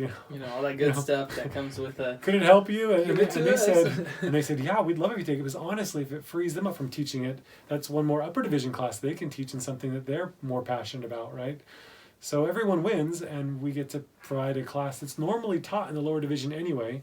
Now it'll be taught at BC. And that's interesting that you bring that class up, because I think that class was brand new when I got there. And I was technically going in on the old catalog, and then they jumped me on the new catalog saying, this is way better, you want to do this. Yeah, you get the skills now. Yeah, I found out that I actually added like 3 or 4 more classes to my which is fine. I don't have a problem with it. Because you're learning and you're using it for growth. Exactly, and I also I kind of have a thing for just learning. Yeah, crazy. Stuff. But I was in that class, and it was still kind of unclear what we were there for. A lot of the kids who were from CSUB, because I transferred in, they were kind of like, yeah, it's this new thing that's like required, and they kind of convinced us to switch over to the new catalog, and then come to find out that they have the social science certificate, and this is not the professors, this is just kind of the bureaucracy of the university, and you find out that they have these social scientist certificates, right, where you don't have to take the CSETs and all. You just take all these other classes. Around. Well, I was blown away with how many people were willing to just stay another semester or another year just to not have to take the CSETs, and it was kind of this mind-boggling thing of all these people. Didn't you learn the material? What are you afraid of? Well, that's what I thought. Is that what you're thinking? And here I have a really funny story about the CSETs. I paid for them all at once because I was like, I don't want to split them up, because if I don't have the money to pay for them later, I'm not going to do it, and then I'm going to get held up somehow. I thought I was paying for all 3 sections of the CSET at one time. And the 3 sections are so you have I think world history, and I think there might be some California history in that. Sounds appropriate. I think there's a California. There's U.S. history and government, and the third one is, what is the third one now? Is it California, U.S. and world? Or those okay, so so California gets thrown in with world, or with the U.S. probably, and then the other one I think is political science and government, or civics, or whatever you want to approach it. Paid for all these tests. I paid for all of them. I thought, I choose what day I want to take each test. It turns out that I paid for all 3 at one time. So you have to take them all at one time. So I was like, oh no. I was trying to register for test 1, but it was like, it's only offered at this time for all of them. I had no idea where I was going with this. I was like, I don't want to sit down and take them all. I'm kind of nervous. Everybody talks about the CSETs like they're this intimidating, scary monster that I think you got to stay away from. I ended up saying, screw it, I'm going to go take all 3 of them at one time. What's the worst that can happen? I feel pretty confident in my undergraduate studies. I feel I have the skills. They prepared you well, and you went to work and studied. Exactly. And so I show up, I take this test, and I was like, that wasn't bad at all. That was actually pretty easy. This is ridiculous that there's so many people that don't pass it. Fear can be a terrible thing. And I'm speaking of the social science test. I have not taken the other ones. I have heard that the multiple science test is actually a little difficult because they ask you about motor skills and weird stuff that really, if you didn't do child development, you're going to have a hard time with, unless you looked it up yourself and studied for the test. That's totally what you a thing you can do, right? You can study for tests. The resources are out there, guys. But I take the test, and I was just mind blown how many people would rather sit there a whole extra semester. And I'm thinking about this. This is $5,000 you're going to give somebody just to not take a $300 test. What does that say? There's a social critique in there, isn't there? Well, of course. I mean, come on, get it together. Go hustle. And then now I would also be like our Nigerian students, right? I would also think that there was probably people that thought, screw it, I'll write out the FAFSA. I'm not really paying for stuff anyways, you know. And that's unfortunate because I never saw myself as somebody who would, don't worry about it, man, your stuff's paid for anyways. I did get financial aid, and I did take the money that they offered and use it towards school, and I kind of got a little upset when I saw people that got financial aid and weren't even buying the books, right? They were, I got this semester was easy, I didn't have to buy any books, or that's not the point, man. You're supposed to be learning. The point is, don't take the money and not learn. If anything, I wish all my professors would send me what books they're reading this semester. I would be very interested in seeing which ones appeal to me and which ones I can find time to read, you know? Yeah, how do we find that right zone that supports people who are hardworking and are gonna make the best of the supports and not disempower people to rest on those laurels and or on those services and supports? I don't know what the answer is. I think right now we're pretty close in America, right? We're just fine tuning a little bit, and unfortunately we have loud voices out here saying, no, this way, right? But I mean, we're pretty close. I think I don't think we need a dramatic change in either direction, but I do think that we need a change in perspectives, though, and I think we need to value education more for what it needs to be, and we need to help people understand that this is something that you can make yourself better with. This is not about making society better. This is not about improving the quality of your experience as you go into this office and somebody's going to greet you nicely and, you know, take care of your paperwork or whatever efficiently. I think it's more the society is going to do better when you feel better. And that might be just my utilitarian viewpoint, but I think that most of the issues that arise in our society are from people being upset, and they are upset because there are things that are out of your control and you can do nothing about, and they just sit there and dwell on them. And instead, it doesn't make me happy that you're upset, right? I want you to be happy. I want you to live a happy life, no matter who you are. But I think that sometimes some people have the wrong perspective, and they proceed through life with this weird way of thinking that then conflicts with other people, and it kind of snowballs into this very large how to motivate people and get them excited. You know, maybe that's a tough question. Probably less monotonous work would be nice if people could do things they're proud of and excited about. If we had a lot more small business and people sort of doing the things that they are passionate about, that they're connected to. Here you're doing a podcast that it matters to you, you can be passionate. Instead of just plugging you in as a cog in some faceless machine that you go in and stamp a clock, you know, and stamp your time card in the clock. That's going to lead to this social anomie, this disconnect, this dissatisfaction. And I'm not surprised we have so many problems with violence and shootings and whatever else. I mean, we have a sick society that's not really connected. Imagine hundreds of years ago, when you're out on a farm, either the small farm you own or you work for somebody else on their farm, but you're connected to your work, you're out there doing it, it's either your farm or your guy you work for, you know him, and you have some sort of autonomy and management of your life, and you're engaged.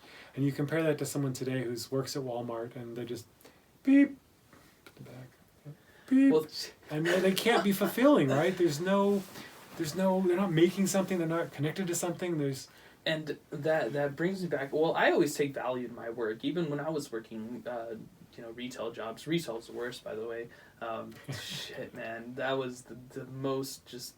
There's lots of pointless shit that you do in retail that just is ridiculous. But even then, I took pride in how I treated people. I took pride in how I went like a little bit extra. Of course, sometimes it was I wasn't able to. And it wasn't realistic to go further on some issues with some people because there's nothing I can do anymore, man, you know. but in reality, I mean, feeling like your work is actually valuable, and you personally know the value of your work, is important. And I think that's where trades might play a big role in society, and why people should go into trades, because they learn a skill that they feel they're competent enough to distribute their products or their skill to people, and they feel some kind of pride in their work. Whether that be maybe your trade is teaching, maybe your trade is automotives or whatever, right? But something that's going to give you some kind of value, and kind of a sense of, I did that right. Gardening, I think, kind of does that. I think autonomy is the key. Like, if it's a job that you have some freedom to make some choices, then you will commit to choices, and I like this, I'm going to do this way, and I'm going to perfect this. If you have no choices, if you're just on an assembly line and watch, here comes the fruit, I pick it up, I drop it on the blade, and I pick up the pulp, put it in the trash, and push the fruit on down the thing, and here comes another one. The mindless working in a fruit factory, that's not, no one's happy. And it's effective in producing stuff. We get cheap stuff now. Walmart is very good. But man, it's not fulfilling, and it makes for a sick culture. I think, which is funny, because Joe Rogan brings this guy, I forget who it was, but they were talking about smoking weed, and he mentions, like, yeah, they're trying to take away, like, the one thing that makes us be able to do the stupid, shitty jobs that they give us, And, whether that's true or not, I think there's a good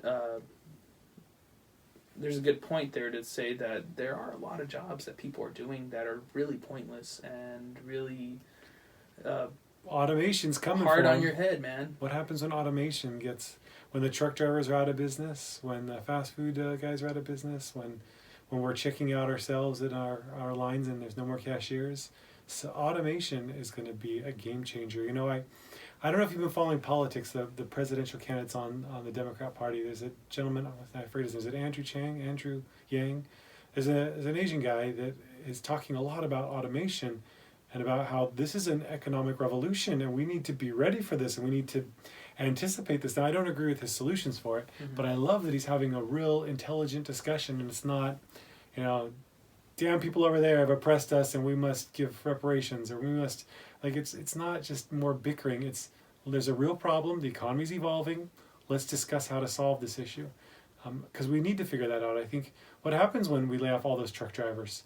The truck drivers, oil workers, those are those few jobs that are still left that you don't need an education and you can make a good living and raise a family on it.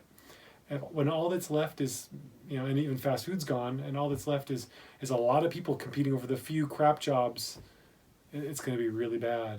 Well, even fast food now, right? You don't even have to order with a person. With the kiosk. You have the kiosk. Or restaurants. You punch in what you want real fast. Yeah, Olive Garden, right? Olive Garden, you can order.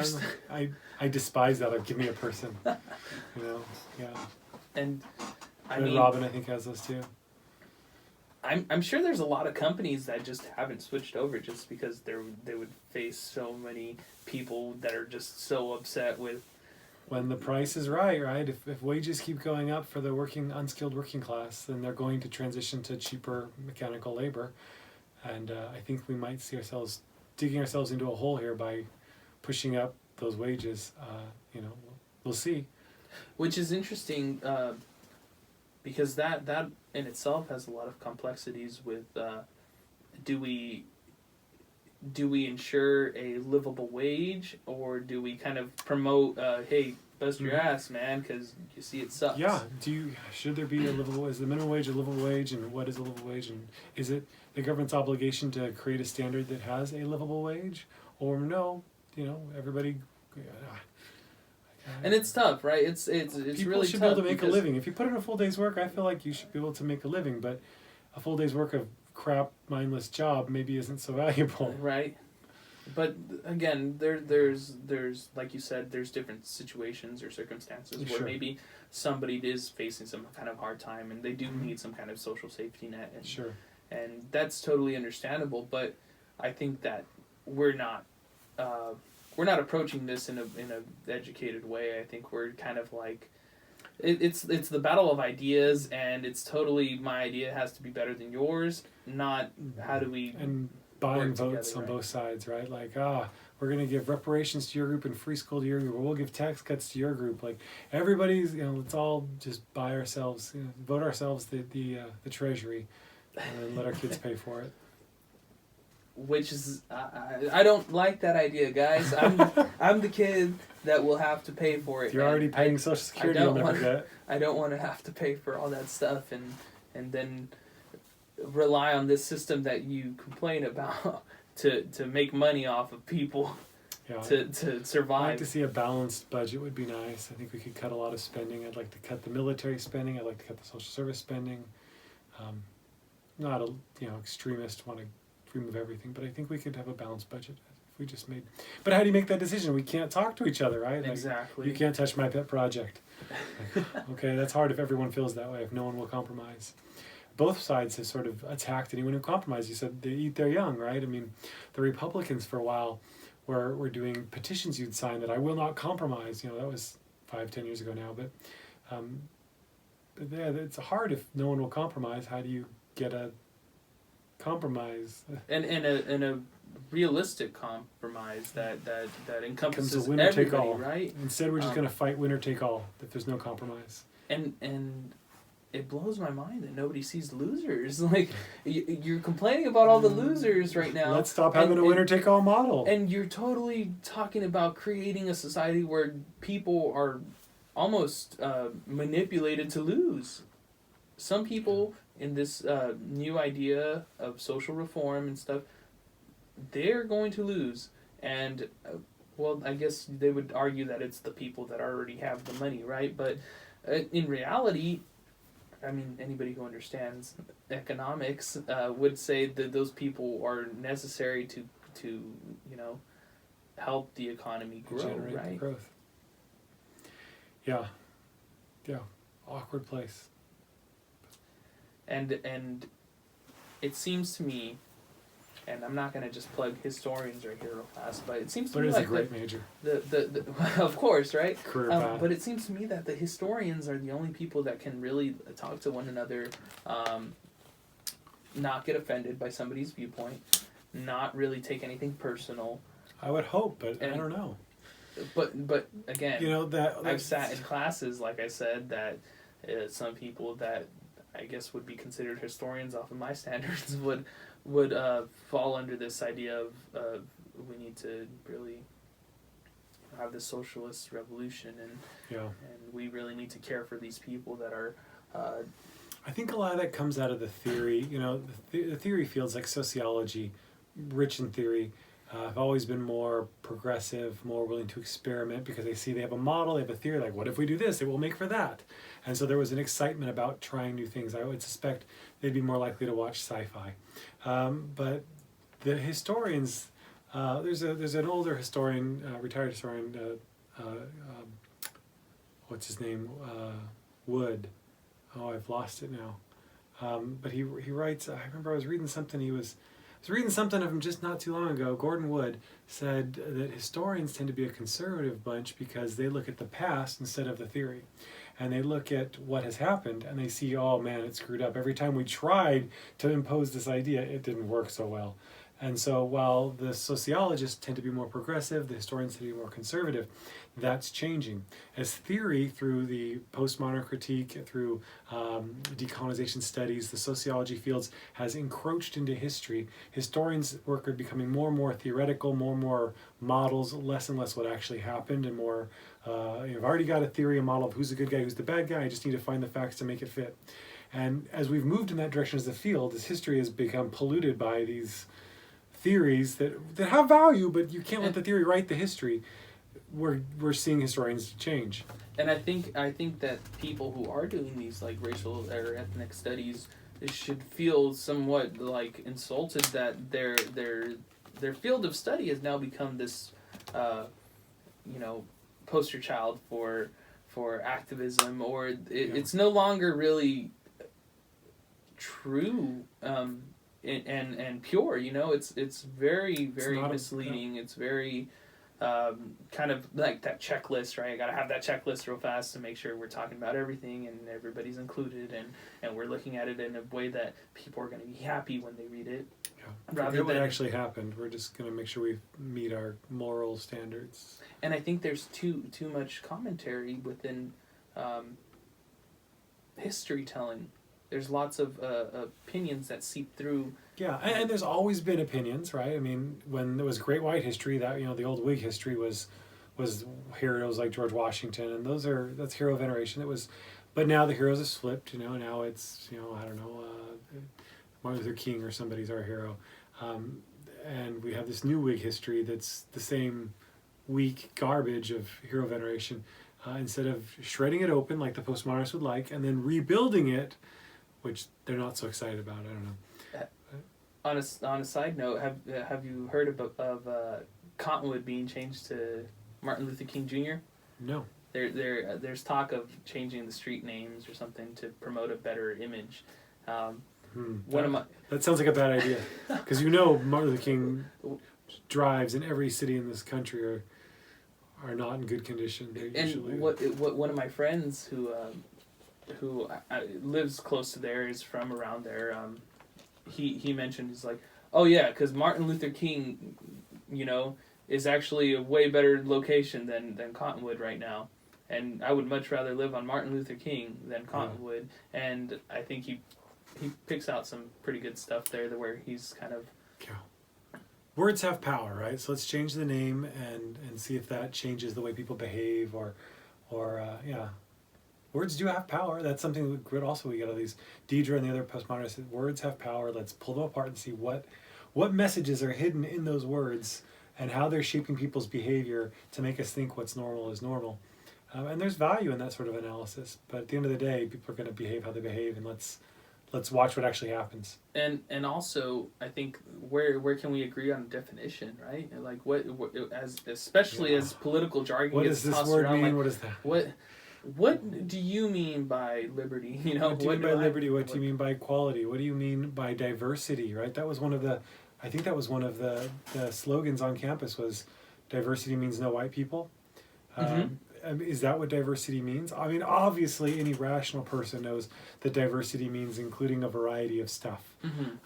But in the academy, it seems like that is evolving to mean... To mean only people of color. Well, we need to include those overlooked people because it's a social justice model. So we're going to find those people that have been overlooked, and we're going to include them, and that means maybe marginalizing some of the white folks who've been overrepresented in the past. But it's just because we're justifying, we're reconciling. That could be interpreted as... in a negative way by someone. And I guess I have an interesting perspective, because I grew up in a place that was probably, I would say 90, just to play it safe, 90%, if not higher, Latino, right? Or whatever. You say Latino and not Chicano. Well, is that the same thing?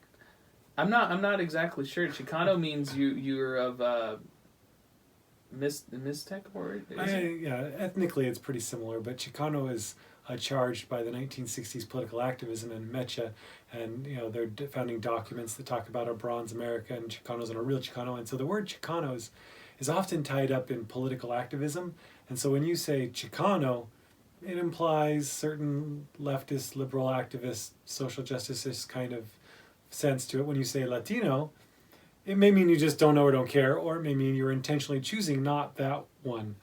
Oh, well. Or Hispanic, right? I've just always learned it it was called Latin America for a while, and so, I mean, you're to encompass all people of Latin America, Latino. Chicano is the politically correct of the activist terms. So if you're not using their term, then that suggests you don't agree to their terms of political correctness, like whether you use Indian or Native American or Black or African American or some other term, right? If you're not using the right term, right? Then that suggests a rejection of their whole message. And so I wondered when you said Latino if that was a reflective of your attitudes about Chicano. But no, you're just like... It might be now. Now that I know, it might be. Which you made me think about a cousin I have that actually says Chicano a lot. And is he more activist? Oh yeah. Yeah, I think so. They're married. Not to like offend him. Right. Or anything, I don't mean that in a good or bad way. I think he does have a more activist. So if Chicano is a politicized Hispanic person or politicized Latino person or politicized whatever the word is, could someone take issue with Chicano activism and still say I love Mexican Americans. I'm fine with Mexican Americans. I am Mexican American or whatever, or Latino or Hispanic. I mean, can you separate Chicano out and say that's the thing? I don't like the activism part. I don't share the leftist views, without being a racist. Or no, if you don't like Chicano, then you are a racist.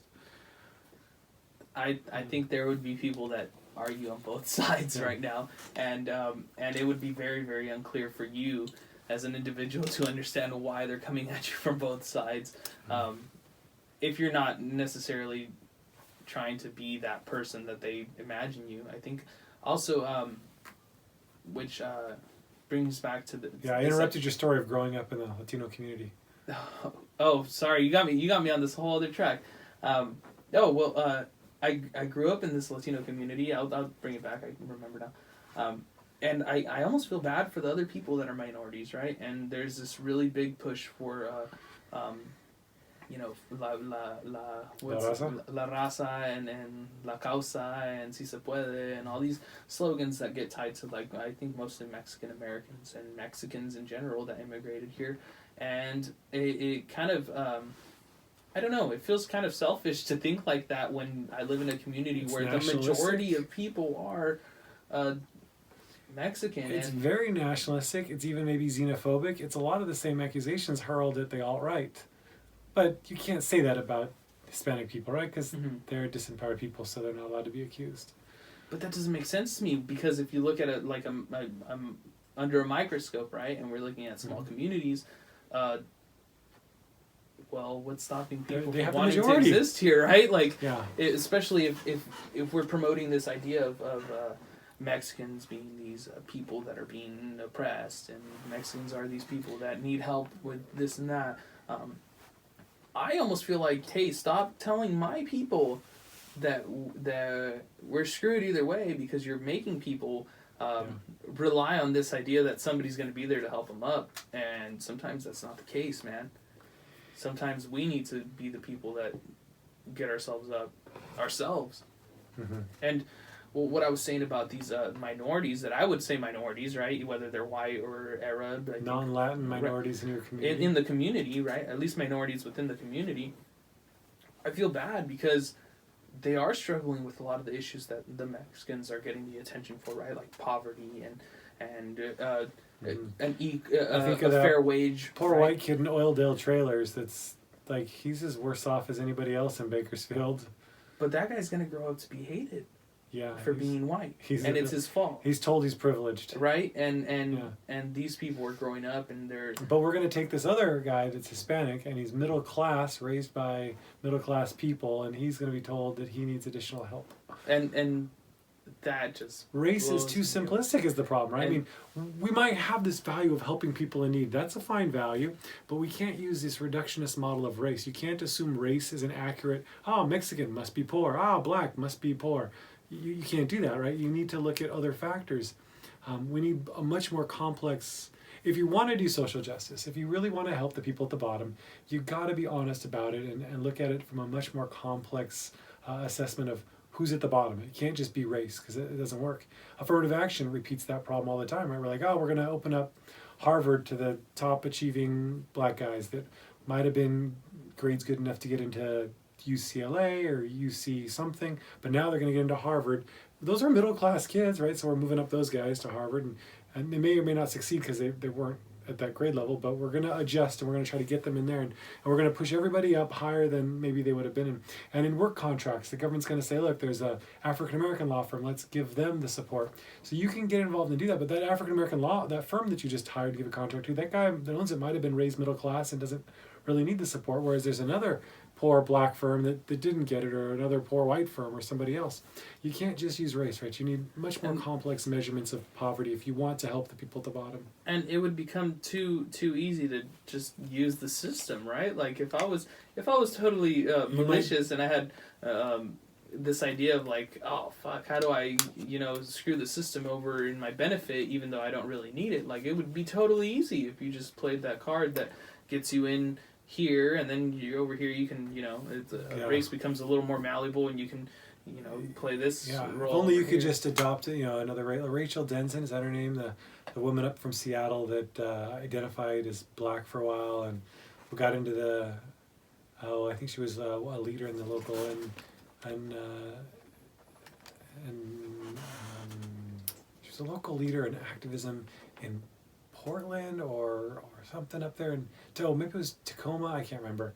But anyway, she identified as black even though she's white, and then she got outed as her parents like, no, she's totally white, we don't know.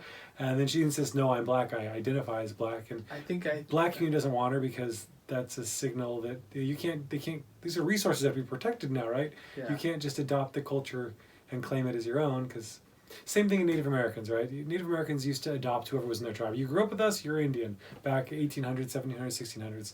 But by the time you get to the 20th century, man, there's casino revenue, and there's government funding, and there's government rights, and we're going to start fighting over who's a member of our tribe and kicking people off because we want to control the resources. Well, I think you mentioned that in your book, right? That this idea of a Native American like person changes from time to time, whereas maybe this tribe for the purposes of signing this treaty, right, we're going to engage in this pan-Indianism with this other tribe to Tribes are always splitting and merging and collaborating and cooperating and competing, and so there's sloppy, ugly boundaries. But on document, it's now documented that this tribe is this tribe and this is their name, and we've created this false identity to some extent where it's an imposed identity at least.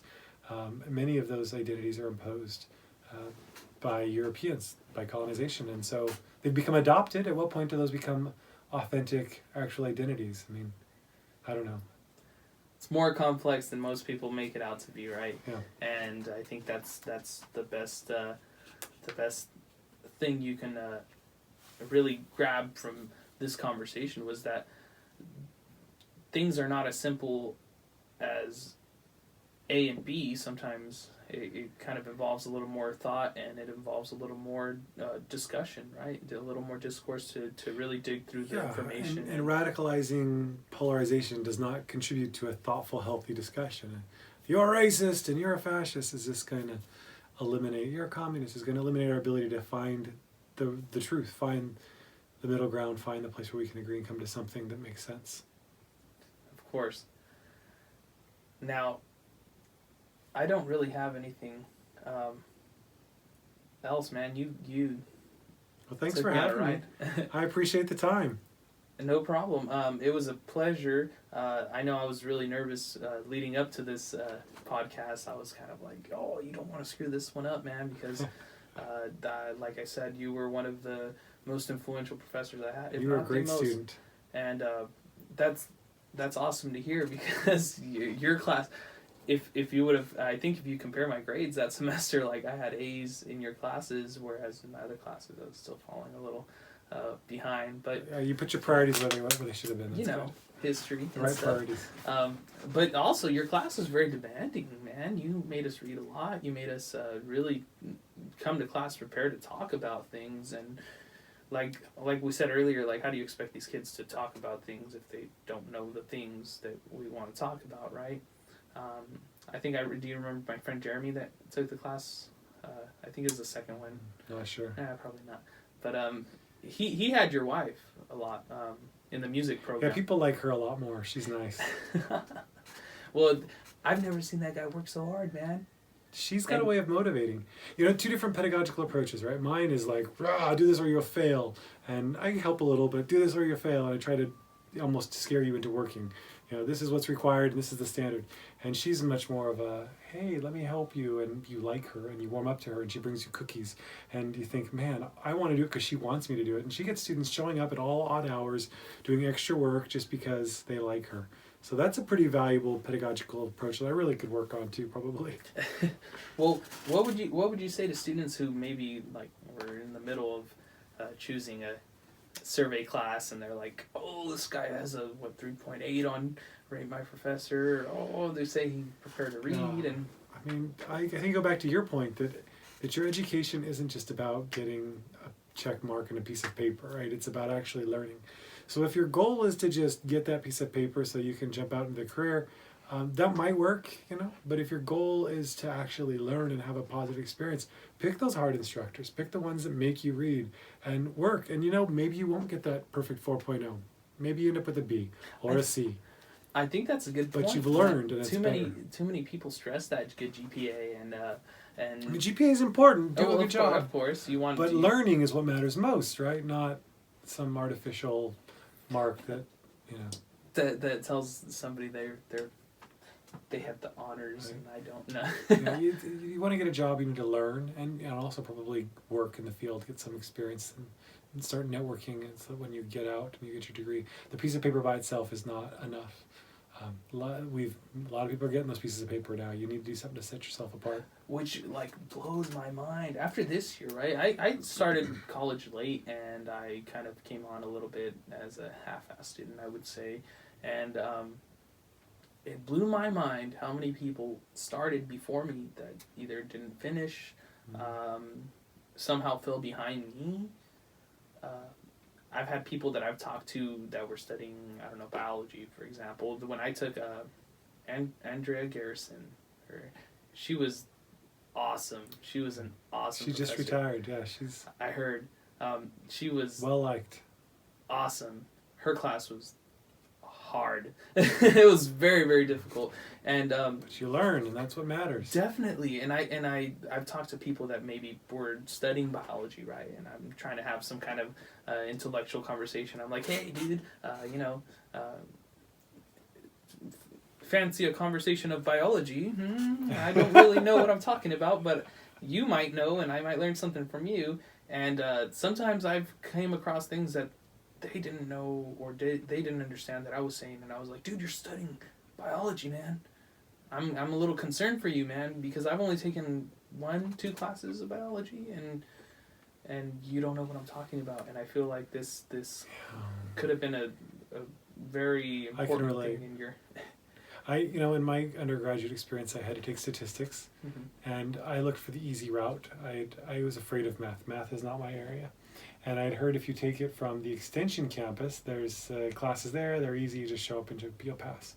So I was like, great, that's what I need, because I'm going to be horrible at math and statistics. And I went there, and there was a guy that, he was from India, he faced the board, and his back was to the class, he had a thick, thick accent. And I grew up in an Asian community, all my best friends are Indian, I'm great with Indian accents. That's not a problem for me. I couldn't understand this man, and I was lost and confused, and I ended up having to withdraw. It was my 1W and I think it was my 1W, but I picked the wrong path, right? I picked the guy that I thought was going to be easy.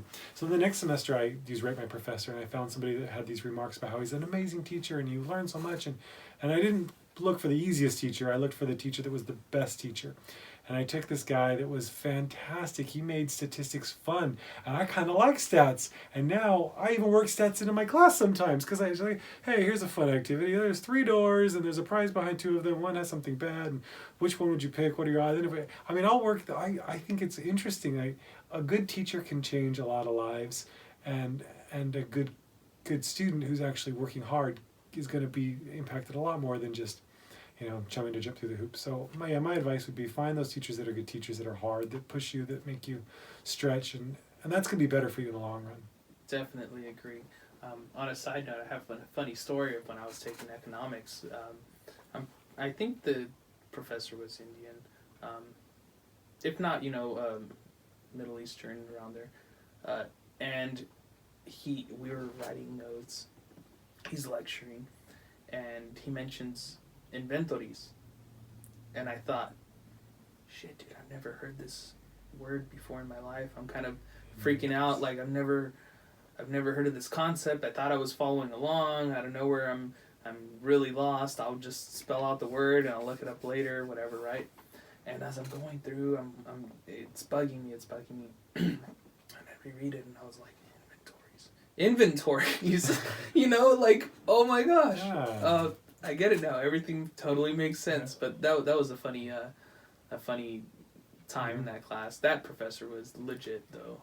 Yeah, and I think multicultural exposure is really great for helping you to inoculate yourself, learn different cultures, different languages, different flavors and smells. I mean, it's good to see lots of diversity. I like diversity, but I like diversity in the actual meaning of the word, not just the social justice. Force-fed spoon, force-fed. Oh. I don't know if I've told you, when I grew up in Los Angeles in a community where I was the only white guy. They called me the white boy. Hey, white boy, come here. And it was fine. I didn't have a problem with that. It was just the nickname. It didn't mean anything. I didn't see it as pejorative or anything. But I grew up in a diverse place. That was normal to me. I didn't know. It was so weird to me when I moved to Colorado and Wyoming. I was like, oh, these white people, where'd they come from? I've never seen so many. It was the strangest thing. I didn't really like it. I like the diversity. I like the different cultures. I like the experience. And I think we're all better off with true, genuine diversity that we can have if we allow it to happen.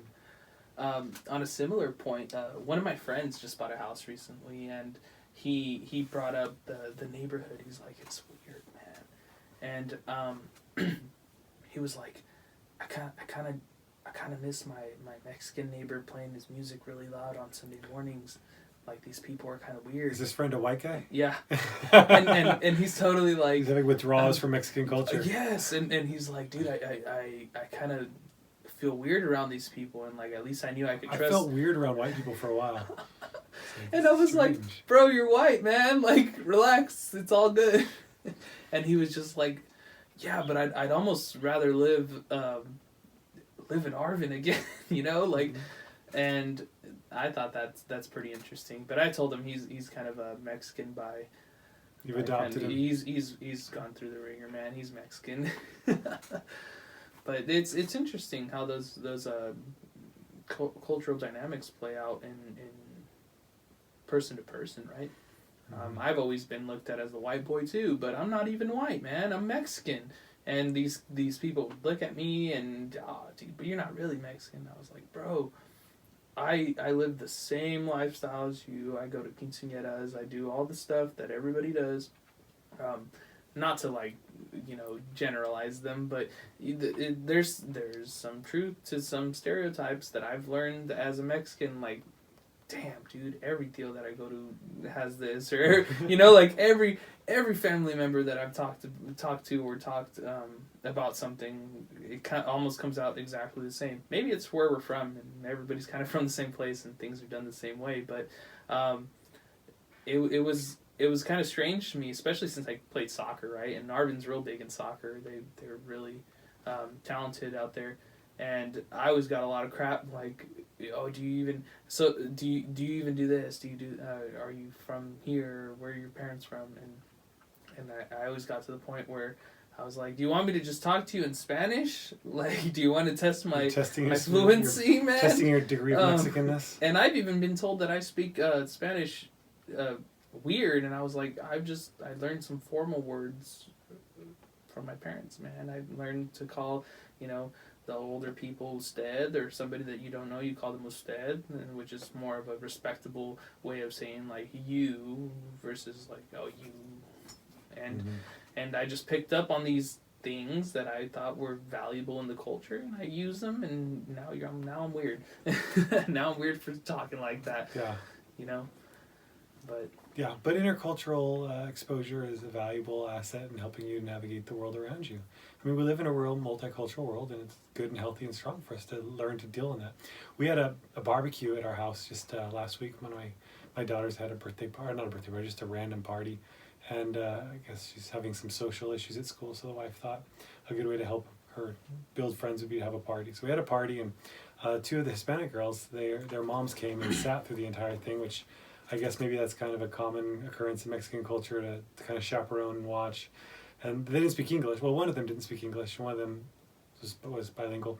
But I felt weird about the one that couldn't speak English because I didn't want to feel isolated and out of the loop. So I would go and use my broken Spanish. And, not offended. She seemed friendly and happy. She was impressed that I could say a few words. And I invited her to have una hamburguesa. And, she was like, hablas español? I'm like, no, not really.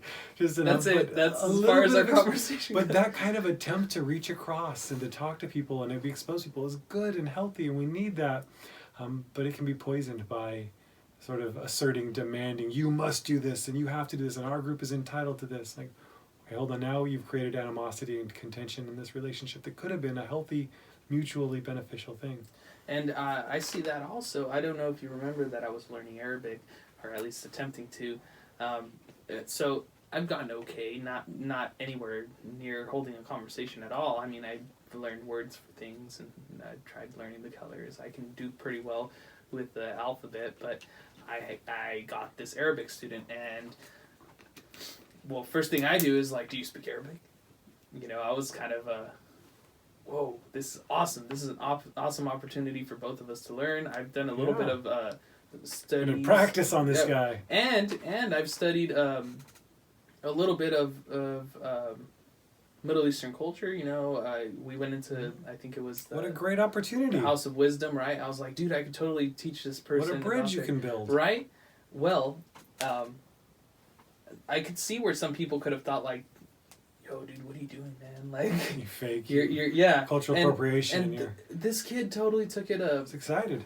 Yeah, and she's a female student, and I try to hold conversations, and she kind of goes like, I've never heard that word for that, and I was like, that's what I thought it was, and she mentions like, well, we call it this. Yeah. And then I was like, well, there's different like dialects and stuff. She's like, yeah, but I think it's this, right? And then I was like, okay, I trust you.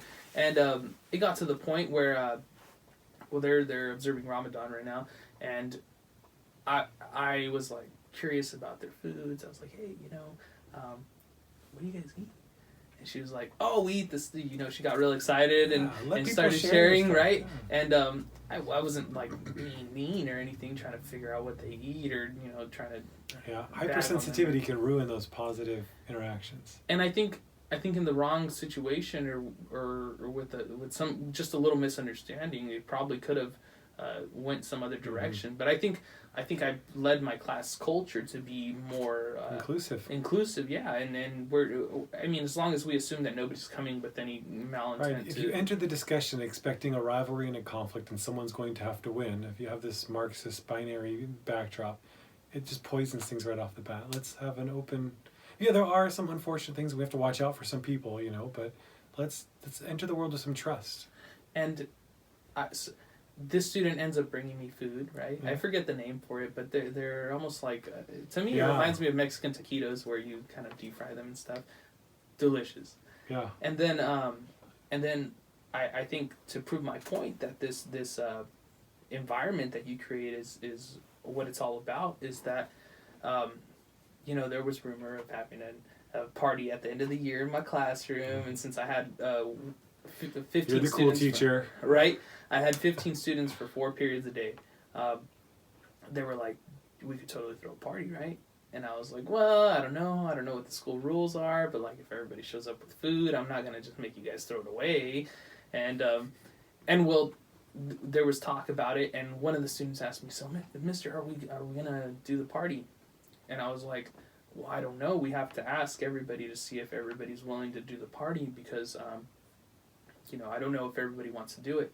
And then she mentions, oh wait, so-and-so is observing Ramadan. We don't have to have a party. It's all good. And I was like, well, why do you say that? She's like, well, we don't want to eat in front of her, and I was like, cultural sensitivity. Wow, this freaking kid, this kid made that decision, right? On their own. I didn't tell her, hey, you're not going to have a party. If you had tried to impress on her, you would have made resentment and conflict. And this kid totally decided on their own to it's all right, we don't have to have a party. It's all good. And I was like, awesome. Wow, man, that's really powerful to see this 12-year-old kid on their own, genuine understanding, take into consideration, right? And I was like, if anything, that's probably the one moment in this entire year that was just, man. And they may not remember some historical fact you covered, but they became a better person because of it. Right, and they were more considerate, and they totally were willing to take themselves out of their world and kind of see it from somebody else's perspective. Tell me that's not history. Yeah, good job. Kudos to you. I was very touched by that moment, and I thought that's what we should be doing, not force feeding this information and stuff. I shouldn't be forcing you to make decisions based off of these ideas. You should be coming to conclusions based off of this information that I gave you. Yeah, that's a good time, man. Teaching was fun this year. I think I had a pretty good class, and I think the culture in my environment, though some would say it was a little wild, I like to say that it was open to discussion, right? Yeah, when I taught 8th grade, my one criticism on my eval was lacks classroom discipline. I'm like, no, we're having discussions. I think a lot of people interpret our ruckus room. Yeah, We're having fun. We're doing it. And I was like, nobody leaves the class upset. And I've opened up my classroom to like lunchtime. Hey, if you want to come in, like hang out, whatever. I had in mind the student that couldn't eat, and I was like, damn, this kid doesn't want to sit in the cafeteria and watch everybody eat while they wait to go out to recess or break or whatever. So I was like, I'm just gonna open my class up. I didn't say it was for her. I was like, I'm just gonna open up my class if anybody wants to show up. A lot of my students, I would say about 75% of my students were showing up just to hang out and have more conversation because they enjoyed that open dialogue, and they enjoyed really just being able to say something and somebody else say something back, and then they say something. Creating a good positive experience environment. Thanks for your time today. No problem. Thank you for showing up. Thank you for dealing with all the issues. Thank you for all the information. You're a very this was fun. Person. We'll have to do it again sometime. And I would love to have you on again anytime. Great.